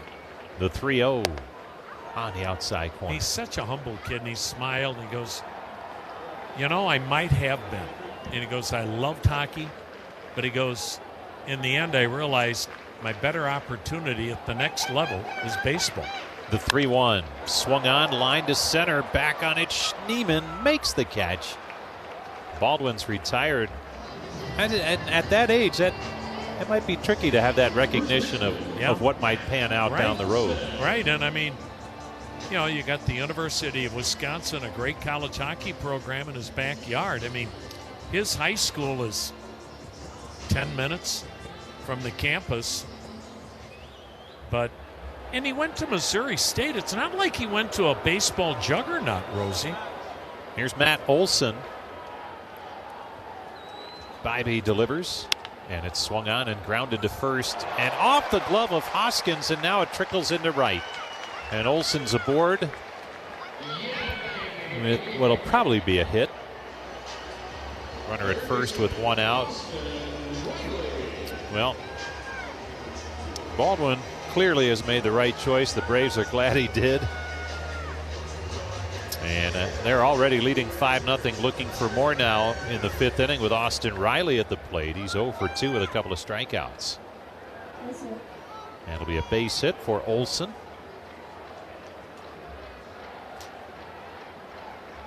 Here's the pitch to Riley. Swung on and fouled back. Walt Weiss said, talking about the streak that Olson has, which soon is going to be 800 consecutive games. He said, you know, I don't want to be the manager that takes him out of the lineup and ends the streak. He goes, that's a pretty good streak going right now. And he said, that's some pressure on the manager, too. Here's the 0-1. Swung on, fouled off. I remember when Cal Ripken was getting close to breaking Lou Gehrig's record. Pitchers did not want to pitch inside to Ripken, even though you need to, because he was big, strong, powerful. But they didn't want to be the guy that pitched inside and one got away and broke his hand. Could you imagine? Here comes the 0-2. Just outside, and the Guardians want a challenge. David Fry asked for the challenge. He thought that was strike 3. Let's see. Here it comes. That was outside by an eyelash. So, good call by John Tumpane. So Cal Ripken actually caught a break in that guys were not working inside of him. Now, that doesn't diminish what he did, but to your point, Rosie, nobody wants to jeopardize that kind of a historical stretch. Here's the 1-2 pitch, and it's just outside. Well, Weiss did say, he goes, look, if he needs a rest, we got to give him a rest, and we'll have that conversation, but they do respect the length of the streak at this point as it gets close to 800 games now. Olson's off the bag at first. Here's the pitch, and it's outside for a ball. And again, Ripken played short back in the day where there were takeout slides. Of course, again, he was 6'4". Good luck taking him out. You're a little guy, you might regret it. Here comes the 3-2 to Riley. Swung on, ground ball up the middle and past the second baseman, Brito. It trickles into right center now, and on his way to third goes Olson on the base hit by Riley that puts runners on the corners with only one out. There's action in the pen for the Guardians. It's Colby Allard. And here comes Carl Willis on his way to the mound to have a chat with Tanner Bybee. Let's pause 10 seconds. Station ID on the Cleveland Clinic Guardians Radio Network.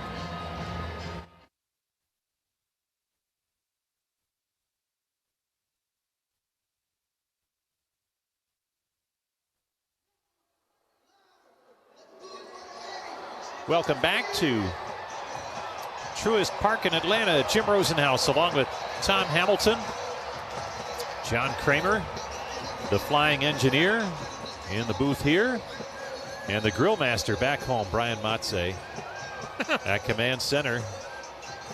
One of the best barbecue chefs in Northeast Ohio. And a bachelor. That might be the key right there, ladies. Mike Yastrzemski steps in. Here's the pitch to him. And it's on the outside corner for a strike. Now, has he ever barbecued a $150 hamburger like the one we saw here tonight? Somehow, if there's one out there, I'll bet Mats has. Here comes the 0-1. Swung on, popped up foul off the bat of Yastrzemski and out of play.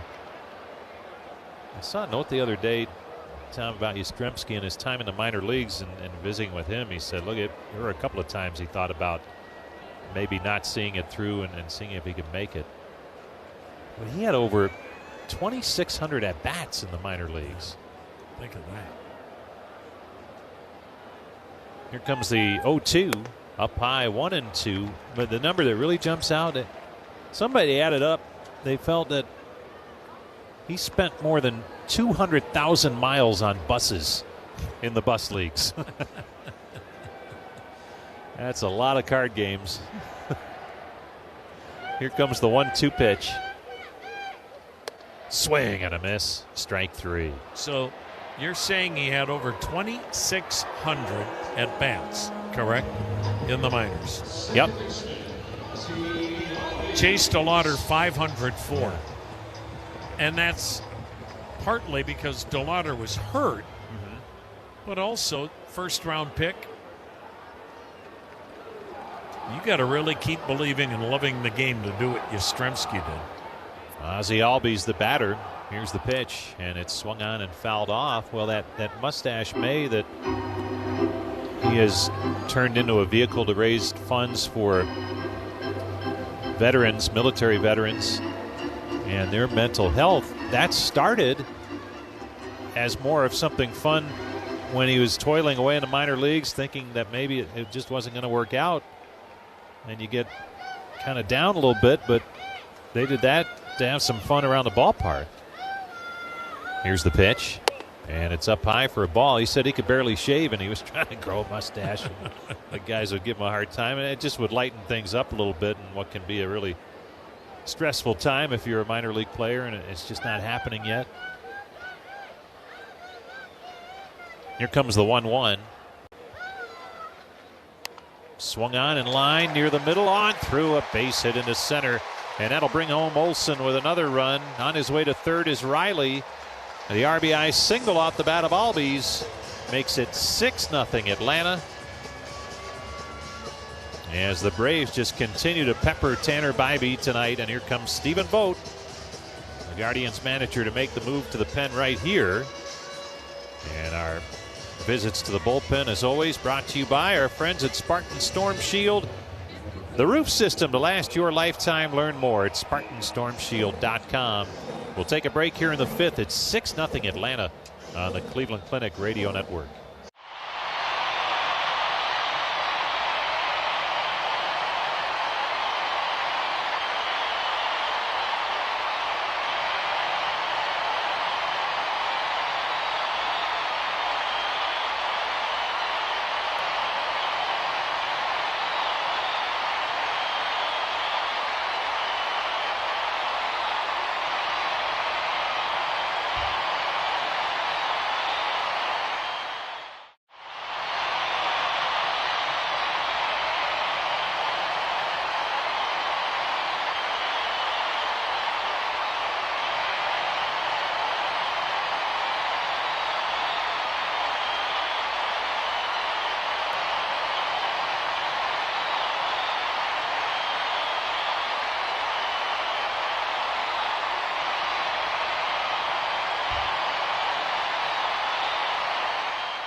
New pitcher for the Guardians. It's left-hander Colby Allard, and he will face a pinch hitter for the Atlanta Braves, Kyle Farmer.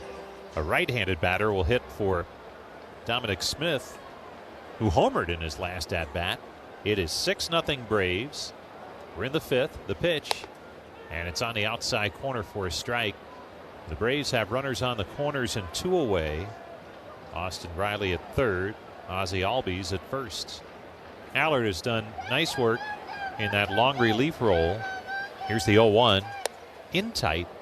1-1. Allard,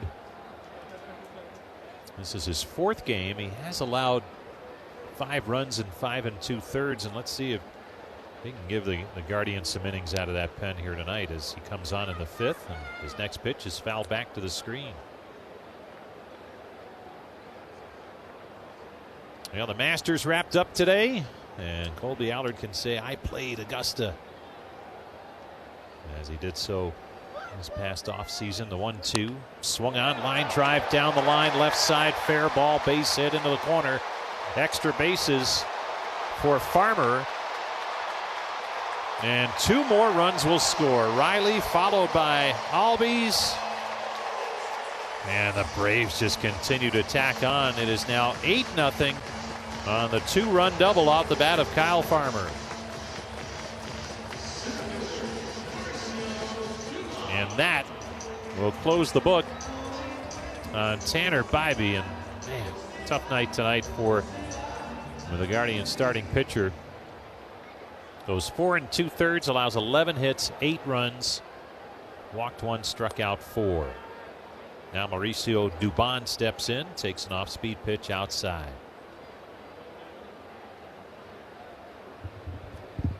Now it's that type of lineup the Braves have. Here's the pitch, and it's swung on and fouled back. But again, there are some names that you don't normally associate with Atlanta who've been acquired in the offseason. Farmer with his 2-run double. Dominic Smith with a 2-run home run last inning. So there's half the runs. Here's the pitch from Allard. Up and in for a ball. 1-2 the count. Just one of those nights for the Guardians, and now they'll try and make the best of it, see if they can stay out of the pen too much between now and the end of the game. Here's the 1-2. Swung on, line drive, right center. That gets down for a base hit. Cut off in the gap by Schneemann. Another run is in. That's Farmer. The throw to second's a good one, and out at second base is Dubon trying to stretch it, but Schneemann cut it off in the gap and made a strong throw, and that retires the side. But another run comes home, and as this ball game heads to the 6th inning, your score 9-0 Atlanta.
Well, Chris Sale worked out of jams early, and now it doesn't look like it's that big a deal, but it was, because this game's complexion changed early when Cleveland didn't score and had opportunities, and Sale gets better as the night goes on, and the Braves have unleashed a 15-hit attack.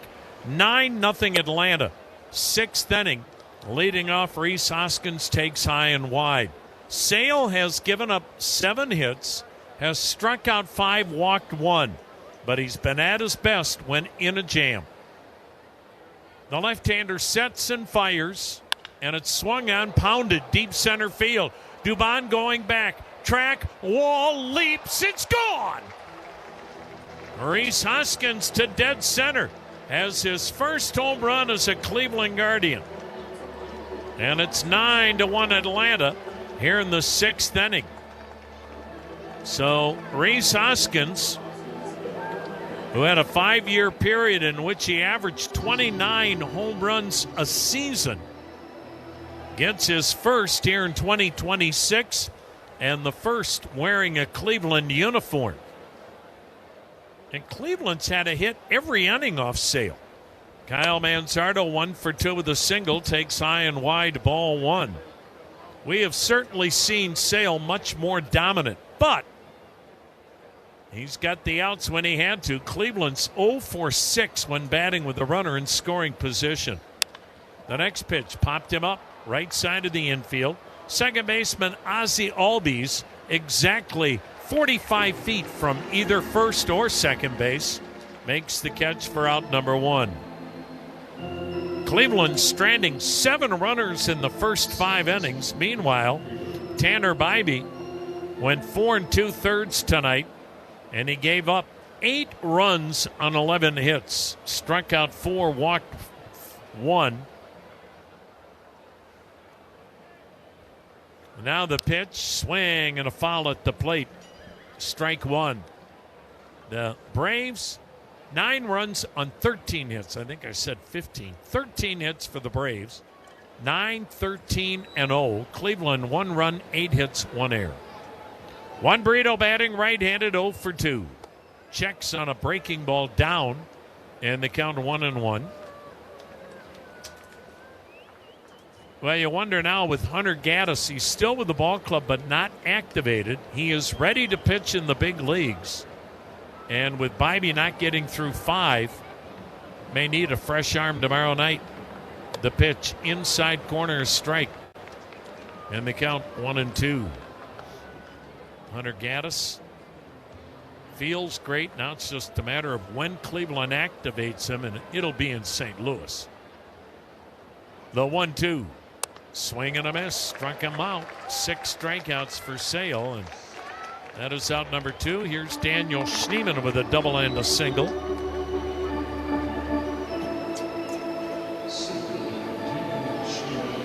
Nine to 1.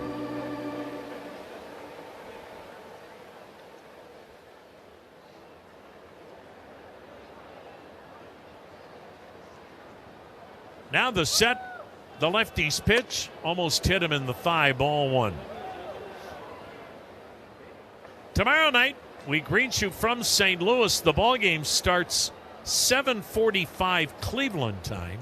Gavin Williams against Matthew Liberatore, another left-hander. The pitch, in there, a strike. Tuesday night, Joey Cantillo against Michael McGreevy. Wednesday's a day game. Slade Ciccone against Dustin May. That'll be the first real non-playoff contender Cleveland plays this year. St. Louis in a rebuild. The pitch, swung on, grounded sharply to third. Riley didn't have to move. Throws Schneemann out. Hoskins with the leadoff homer. 9-1 Atlanta. Middle of the 6th on the Cleveland Clinic Radio Network.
Well, they had the kiss cam on between innings, and well, you don't need a doctor in Atlanta when you're at Truist Park to do your own tonsillectomy. 9-1. Braves on top. We go to the bottom of the sixth. Kobe Allard came on in relief, and he'll face Jorge Mateo in the bottom of the sixth. Mateo, 2 singles, RBI. The wind and the pitch. And a check swing. He went around, strike one.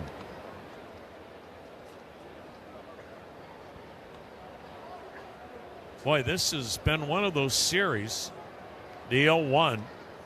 Swung on, drilled to right center. Man, the Braves are just teeing off. Kobe Allard's faced 3 batters, giving up a hit to all of them.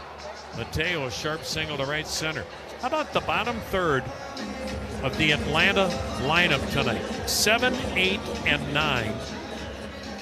That trio has combined for 7 hits and 4, 6, 7 RBIs. Bottom third. Top of the order, Ronald Acuna Jr. Double, single, RBI, takes the strike. But this is why the Braves, right now, the Atlanta Braves have the best run differential in baseball. The pitch is in there, strike 0-2. The Braves have scored 42 more runs than they've allowed. That's the best run differential in baseball. And we've seen it this weekend. They win, and they win big. The pitch swung on, drilled toward the gap right center. Schneemann, the center fielder, with a shoulder high catch.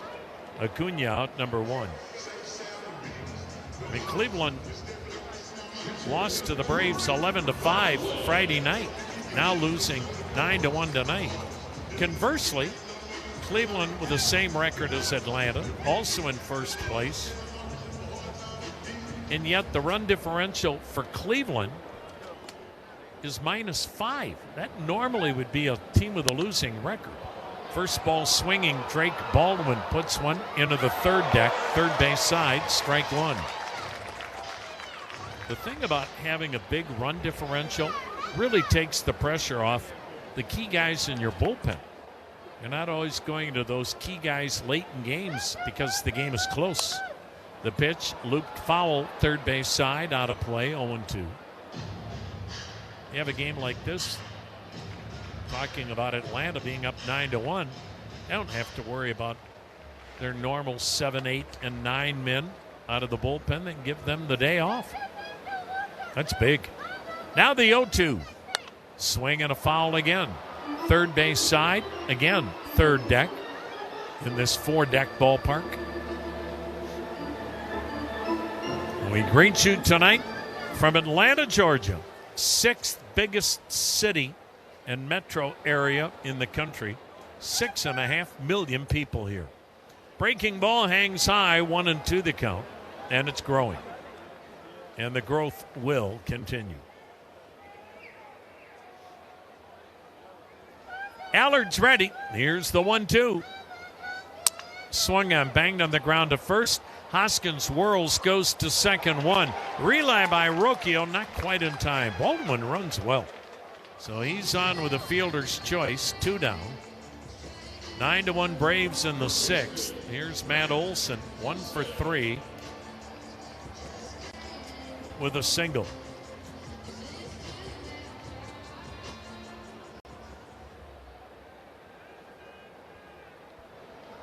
Kobe Allard's ready.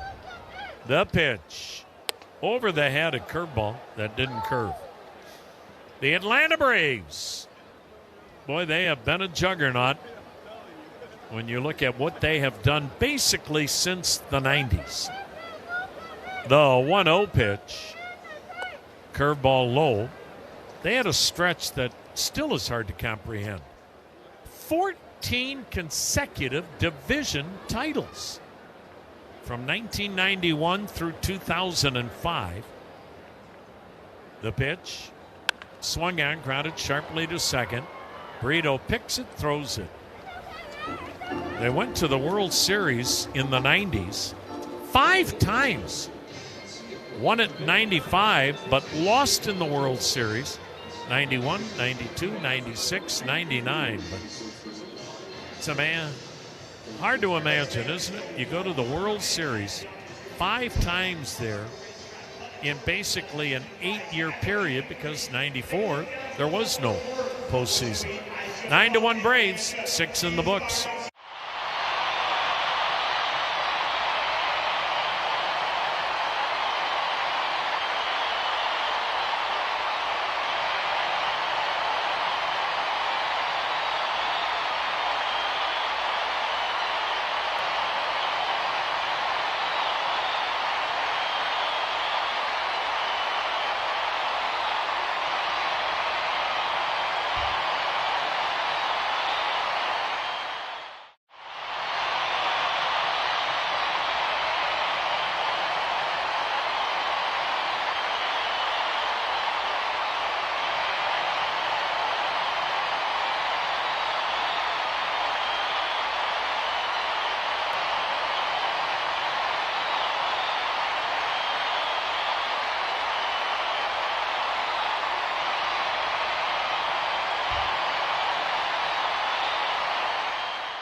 Dylan Dodd was just brought up from the minor leagues today, and so the left-hander on to pitch for the Braves, who lead it 9-1 as we go to the 7th inning. Chris Sale obviously has been sharper, but the bottom line is he got the outs when he had to, and he'll win his 3rd game of the year. First pitch from Dodd, down and in to the number 9 hitter, Brian Rocchio, batting right-handed, has struck out fly down. Sale made 93 pitches in 6 innings. Dodd's pitch, swung on, bounced to short. Mateo with a chest-high hop, gloves, throws, 1 down. Sale gave up a run on 8 hits, struck out 6, walked 8. And now it's Dylan Dodd. Throws low 90s, a sinker, a cutter, slider, changeup.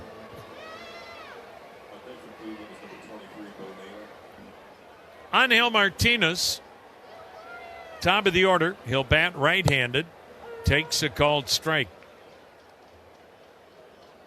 Angel Martinez, 0 for 3, leading off tonight. Stephen Kwan getting a planned day off. Bo Naylor on deck to bat for Chase. Chase DeLauder. The pitch, strike 2. And this is a case where you get DeLauder off his feet. DeLauder had a double, a single, and a walk against Chris Sale.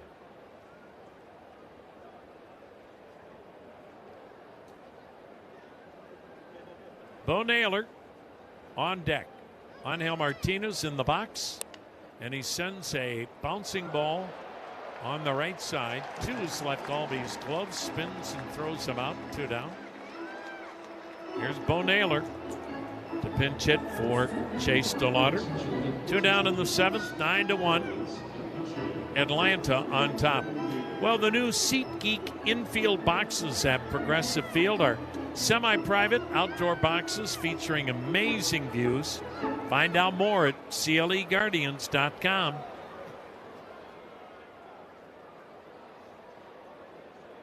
Left on left. The pitch to Naylor. Fastball outside, ball 1.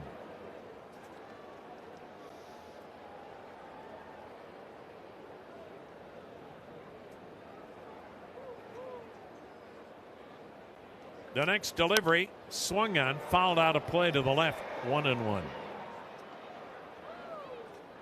The Braves have retired 11 numbers here, and that encompasses the history of the Braves. Boston, Milwaukee, Atlanta, the pitch, outside a ball. Some of the great names: Hank Aaron, Warren Spahn, Eddie Matthews.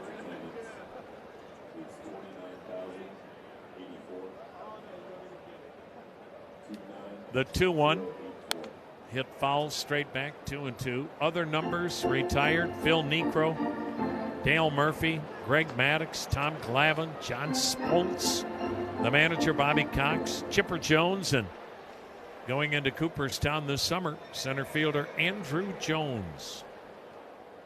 All of those people, 11. The pitch, foul back and out of play, will be in Cooperstown after this summer's induction of Andrew Jones, except Dale Murphy. Shouldn't he be in? A two-time most valuable player and one of the great people to ever play the game?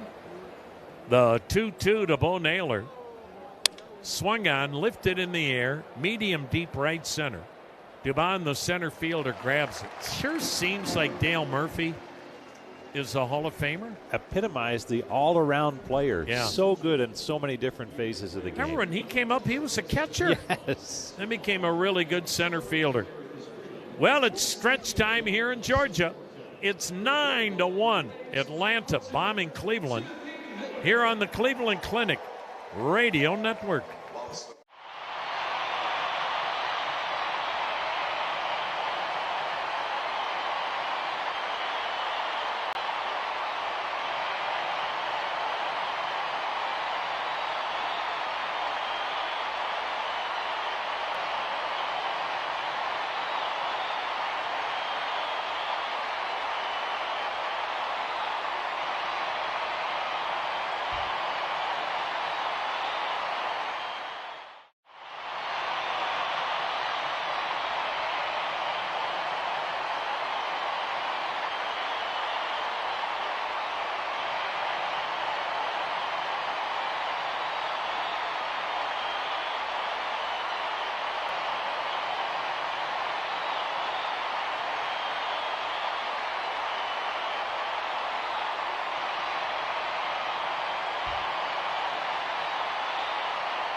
Situations.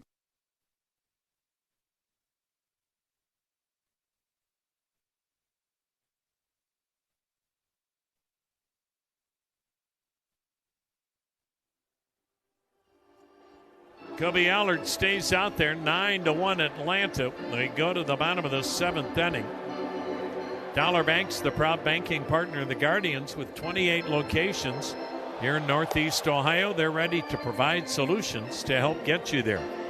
Talking about the Braves' retired numbers, 11 of them, and all in the Hall of Fame or will be, except Dale Murphy.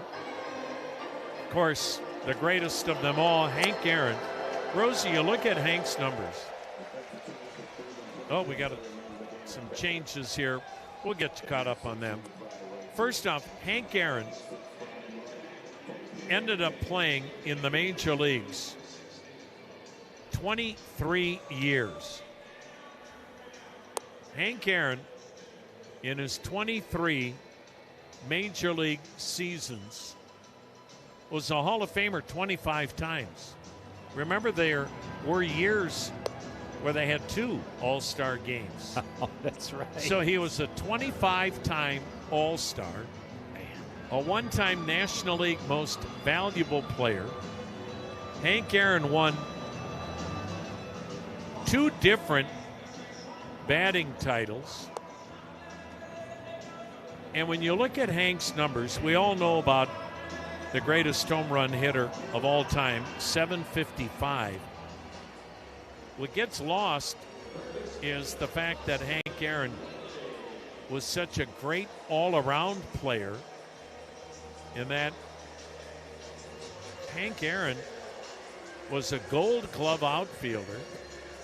Aaron, in his career, not only hit 755 home runs, Aaron had 3 RBIs shy of 2,300 RBIs.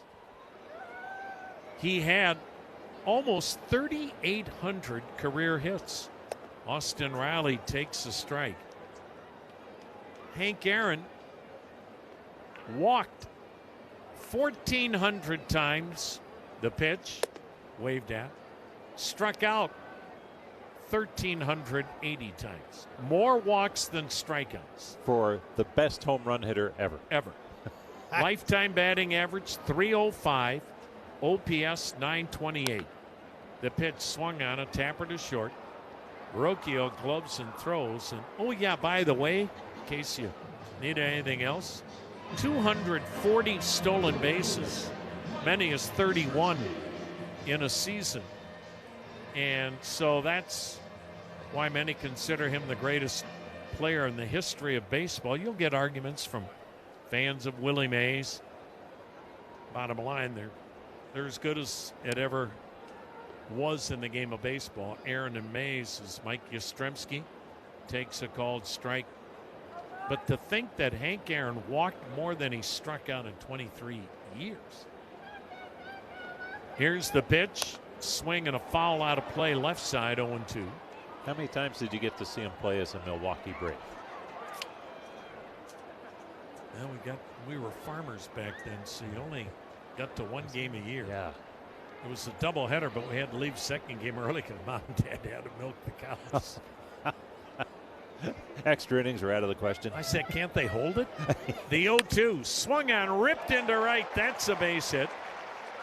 Yastrzemski's aboard with a base hit. 1 out, 1 on. Braves up 9-1.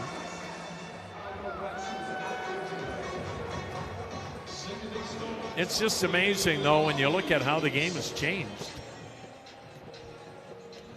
And now we can't believe it if somebody strikes out maybe only a few more times than they walk.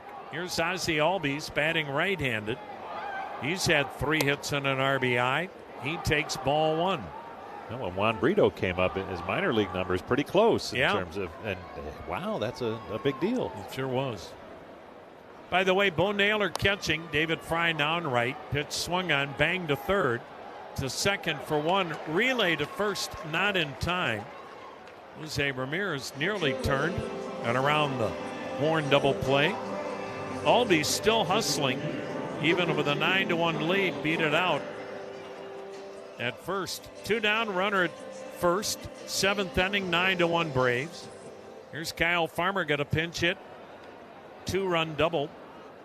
Braves got 3 in the second, 2 in the fourth, and knocked out Tanner Bybee with a 4-run fifth. Bybee gave up 8 of the 9 tonight.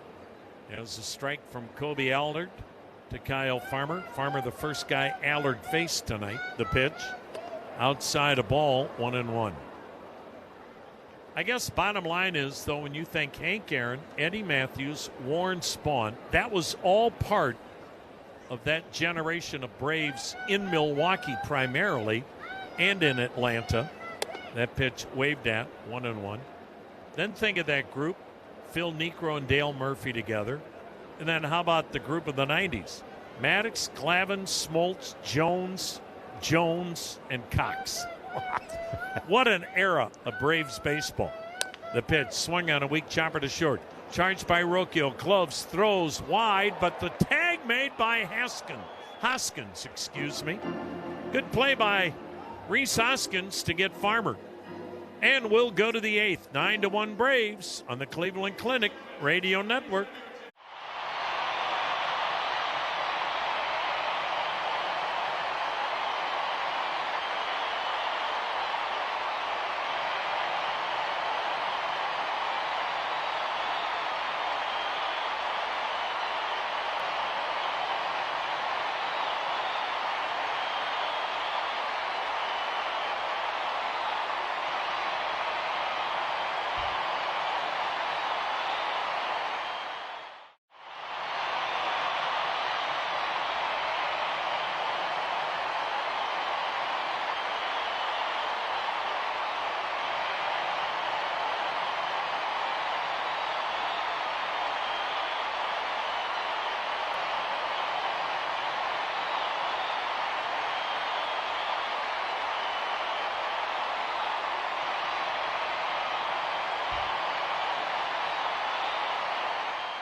Second inning of work for Dylan Dodd. 9-1 Atlanta here in the 8th. Jose Ramirez, he'll bat right-handed.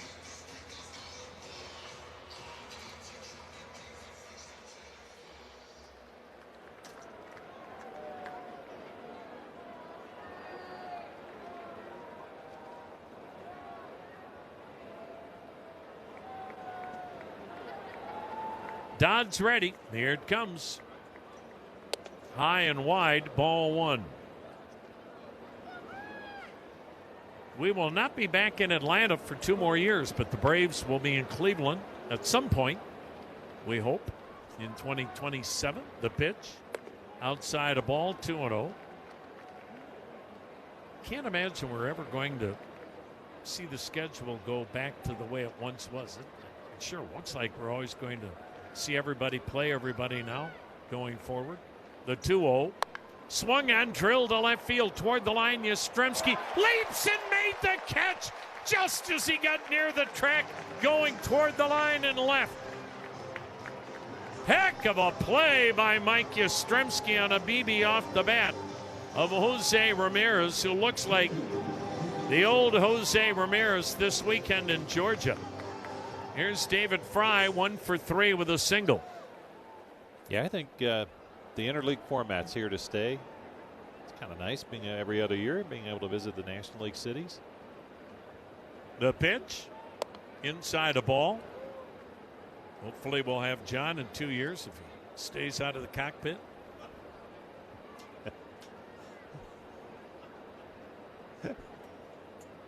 Here's the set in the 1-0.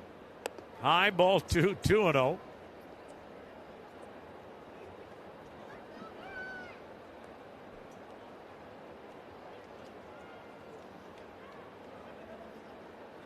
David Fry has singled, struck out twice. Dodd's pitch in there, 2-1. I think the best part about having John this weekend is we stole him away from Tim Alcorn and the Cavaliers. He chose baseball.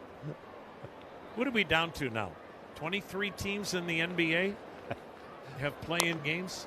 That pitch swung on, fouled. Cavs are guaranteed the 4th seed, correct? Pretty sure. I think they're so. guaranteed. They just don't know who they're playing in. They are? They're playing Toronto. John knew that. We didn't. It could have been the Hawks if certain things happened. Pretty riveting last day in the NBA. 2-2 the count. And strike 3 called. It doesn't happen often in the NBA that you have trainers suiting up. Some of these ball clubs, I mean, how do you just say we're not going to play 5-6 guys and we're still going to charge people to come to the game? I read a note. I think it said there are 168 players unavailable today for one night. Here's Rhys Hoskins, his homer to center, the only Cleveland run, 9-1. He takes low and away, ball 1. Well, the Cavs have had a heck of a year, and we wish them the best. They'll play Toronto, and that'll start in Cleveland. The pitch is fouled out of play to the right. I just don't know how you can play 82 games and have play-in games to figure out the final 16 teams. Didn't you have long enough? You would think 82 would be plenty to figure out who's good and who's not. The pitch, swung on, smashed to third on the ground. Riley digs it out, throws it over. And it's a 1-2-3, 8th inning. But look out for the Cavs because kind of get the feeling they've been lying in the weeds this year, and they're going to be a dangerous, dangerous team now in the postseason. 9-1. Braves are pretty dangerous here in April. We go to the bottom of the 8th.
Well, Daniel Schneeman's come from center field to play third. Jose Ramirez gets the rest of the night off.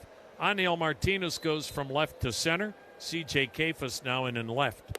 Mauricio Dubon takes high and wide ball one from Kobe Allard. Allard's come out of the bullpen, giving up a run in 2 1/3. The wind end pitch. Dubon sends one sky high, foul ground near the Cleveland third base dugout and onto that dugout roof. 9-1 Atlanta as we're in the bottom of the 8th. Well, see your Northern Ohio Toyota dealers for the Toyota Camry. It's America's best-selling car. It's the all-new hybrid built right in the U.S.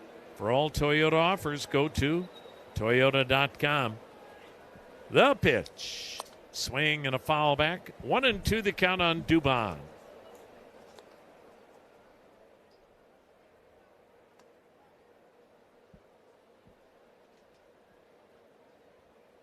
Kobe Allard, a former first-round pick of these Braves. He rocks into his delivery, the 1-2. Curveball ripped into center field, a base hit. I mean, to tell you, the bottom of this order, Mauricio Dubon. He's got his third hit. So the bottom 3 spots in the lineup tonight, 7 RBIs for the bottom third of the Braves lineup and 8 hits. 3 of them belong to the number 9 hitter. At the plate now, shortstop Jorge Mateo. He takes a called strike.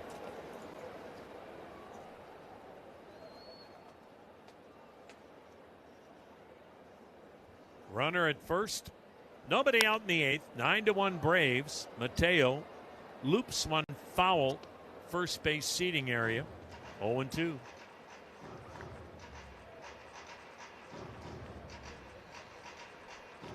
If you were napping all day, Rory. Here is the set and the pitch. Swung on and fouled back again. Man, this guy is swinging the bat like he's a middle of the order hitter. And the count stays 0-2. Rory McIlroy won his 2nd consecutive green jacket in Augusta. The pitch. Swinging a liner to left. 4-hit game for Jorge Mateo as he's had 4 singles. Dubon stops at second. So Rory McIlroy with his back-to-back Masters title.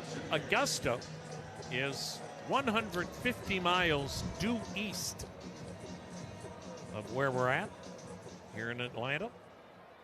Top of the order, Ronald Acuna Jr.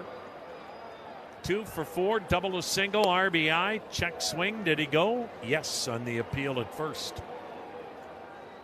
9 runs, 17 hits for the Braves. 1 run, 8 hits for Cleveland, bottom of the 8th. Allard's ready. Here it comes. And it's in there, a called strike. 0-2.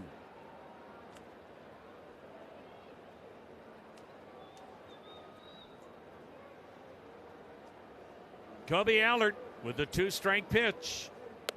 A little bit high, 1 ball, 2 strikes.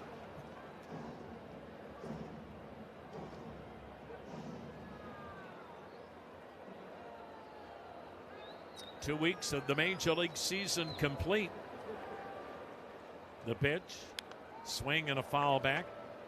Still a 1-2 count. What's amazing, we've got Houston having lost 7 in a row. They haven't done that in 7 years. The Yankees have lost 5 in a row. So have the Mets. So have the Brewers. As that pitch fouled back. Padres, they've won 5 in a row. It seems like they win every night in the 9th inning in walk-off fashion. The Athletics have won 5 in a row. The pitch. Oh, it got him. Acuna got hit kind of in the hip area. Ronald Acuna Jr. will head to first, and the bases are loaded. So you've got Dubon at third, Mateo at second, Acuna at first, hit by the pitch. Drake Baldwin is the batter. Kobe Allard now is at 47 pitches. Nobody throwing in the Cleveland pen. You would think he's going to finish this as Baldwin sends one foul down the left side, strike one.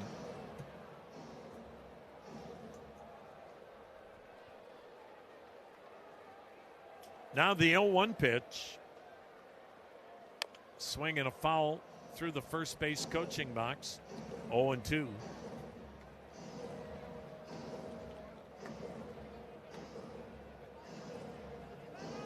Braves all over the joint.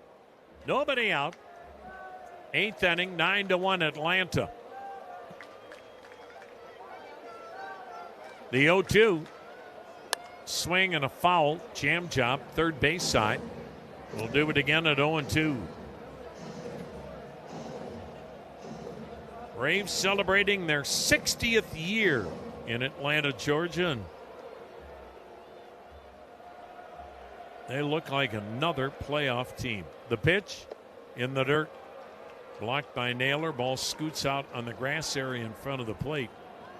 This is a really good National League East when you think of Atlanta, Philly, and the Mets. But, well, I don't know. This is another bad year for the Mets. Frankie Lindor's having a tough go of it. Juan Soto's on the injured list. What's going on there? The 1-2. Swung on, grounded towards third.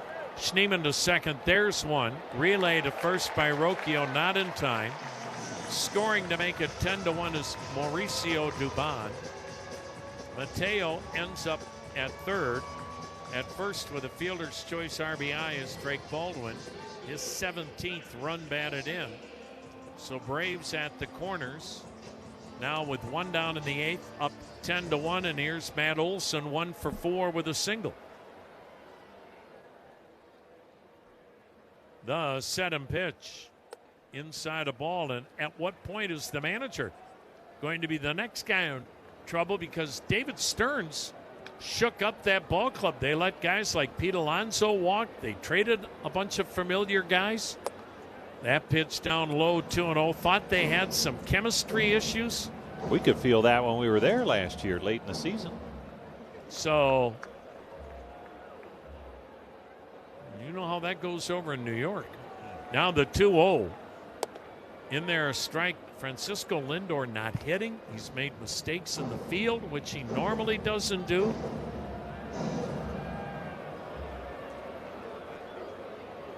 I guess maybe Steve Cohen's checkbook doesn't solve all the issues.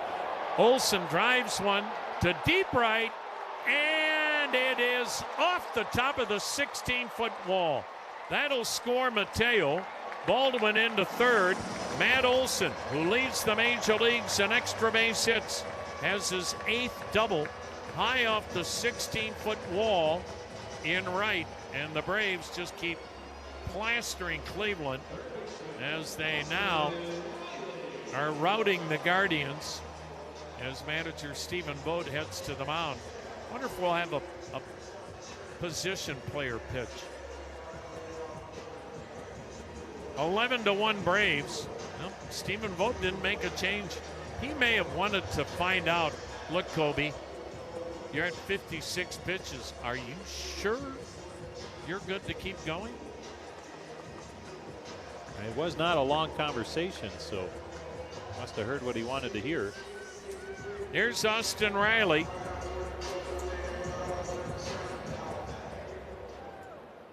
Second and third occupied. 11-1 Braves in the 8th. Riley 1 for 4, a single. Takes down and away, ball 1. I don't think there's any way Cleveland uses a relief pitcher other than Kobe Allard tonight. The next guy that pitches is going to be a position player. Is Austin Hedges loosening in the tunnel somewhere? That pitch in there, 1-1. Allard's ready. Here it comes. Swing and a foul back. 1-2 the count.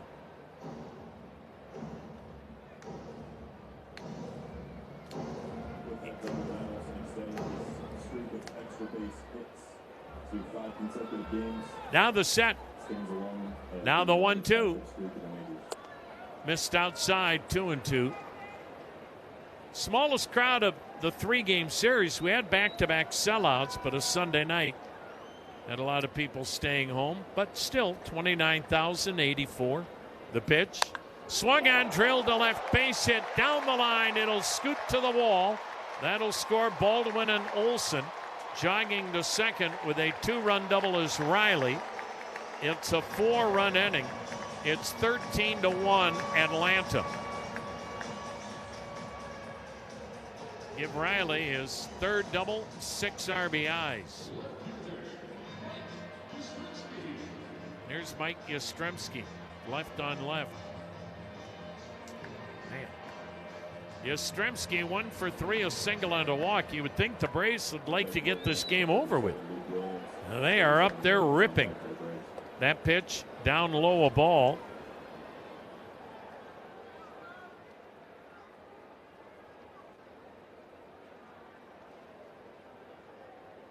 Luke Williams on deck to bat next for Atlanta. The pitch, Yastrzemski takes a strike, 1-1.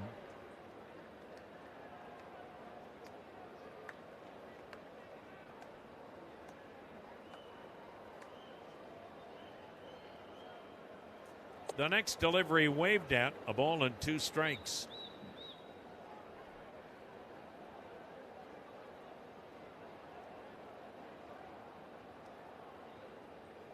Allard's ready. Here it comes.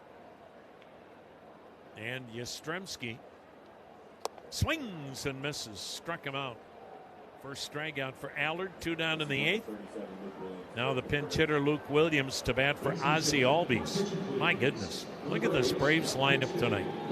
Top of the order, Ronald Acuna. 2 hits RBI. Matt Olson. 2 hits RBI.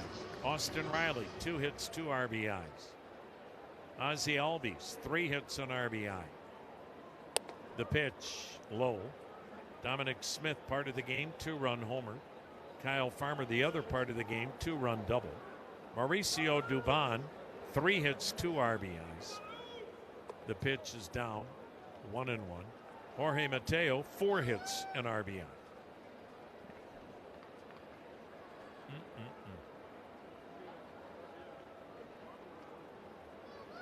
Now the pitch, inside, ball 3, 3-0.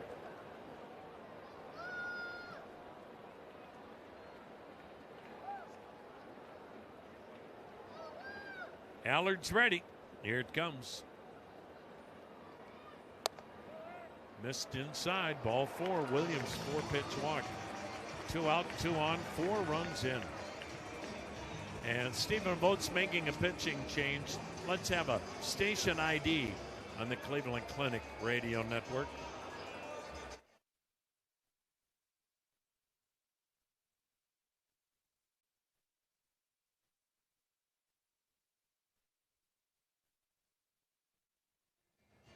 Tom Hamilton, Jim Rosenhaus with you from Georgia, along with Brian Motze and John Kramer.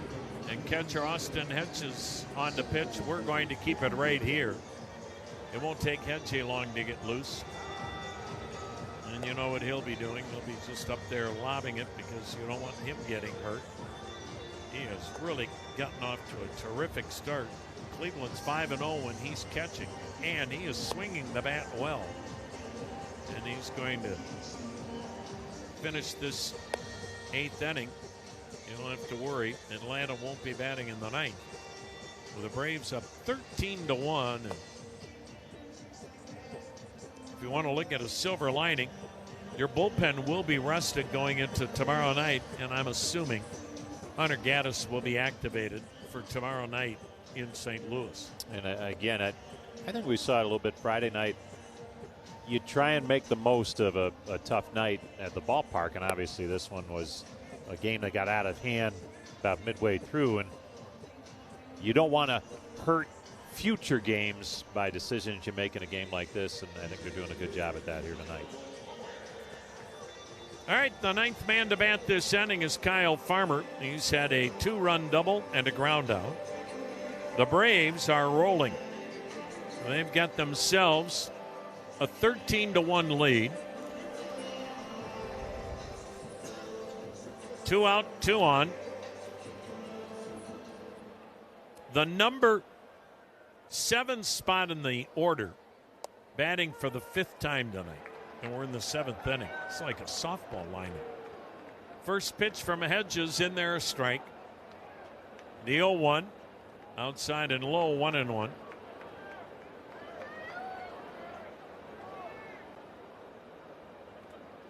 I think it's guaranteed one thing we won't see the rest of the night. The pitch.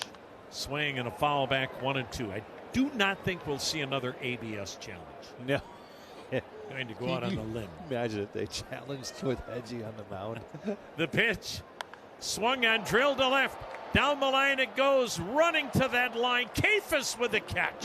C.J. Kafus runs down that sinking liner, going to the line and left, and Kyle Farmer is retired. It's 13-1 Braves, and we head to the ninth.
Luke Williams stays in the game. He'll play second base. Dylan Dodd, just up from the minors today, is going to pitch the final 3 innings. He's going to get a save, as Chris Sale will go to 3-1 on the year. 13-1. Braves rolling.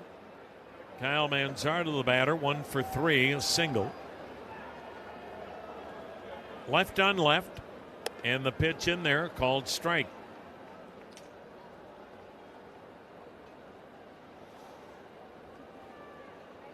Not many folks still hanging around on a beautiful night. It's still 70 degrees. The pitch. Swung on, grounded to first. Backhanded by Olson. Flips to Dodd covering. 1 down. To bring up Juan Brito. He'll bat right-handed. 0 for 3 tonight.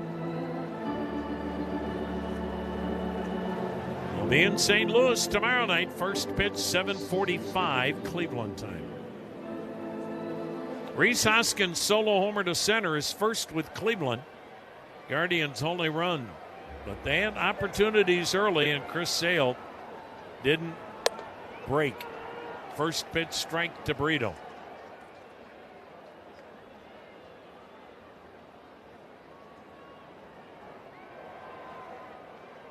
Now the set. The pitch.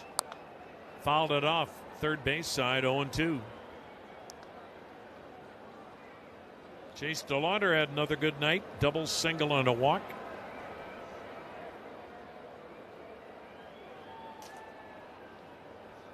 Otherwise, an ugly night. 13-1 Braves. Pitch is high, 1-2 the count.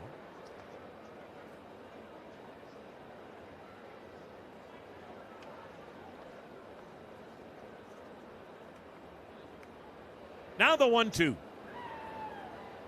Got him swinging. Brito has struck out 3 times tonight. 2 down in the ninth. Cleveland down to its last out.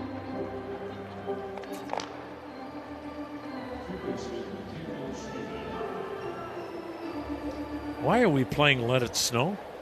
Here's Daniel Schneemann. If it snows in Atlanta, it shuts down the city. Schneemann's doubled and singled. Pitch outside, a ball.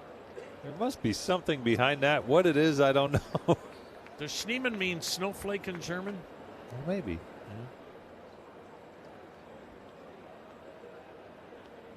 More happy hour started early in the organ room. Schneemann with a high drive, deep right field. This ball is off the 16-foot wall. Ricochets toward right center, and Schneemann in with a double. Boy, when it hits high off that wall and hits the brick, it ricochets like it's coming off a trampoline.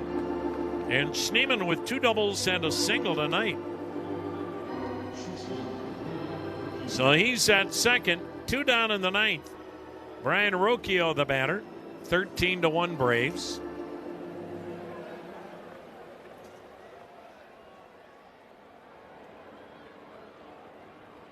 Now we're wishing upon a star. When it's 13-1, the organist has gone pretty much through the entire musical catalog. Now the pitch. Swing and a miss, strike 1. We go extra innings. You'll hear from the 6 Fat Dutchman.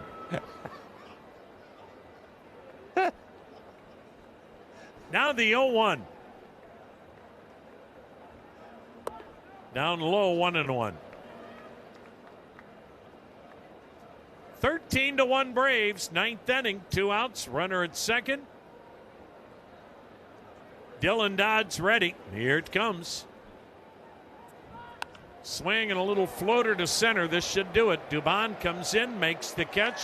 First time this year Cleveland's lost a series, and it was pretty lopsided tonight. Braves win the finale, 13-1.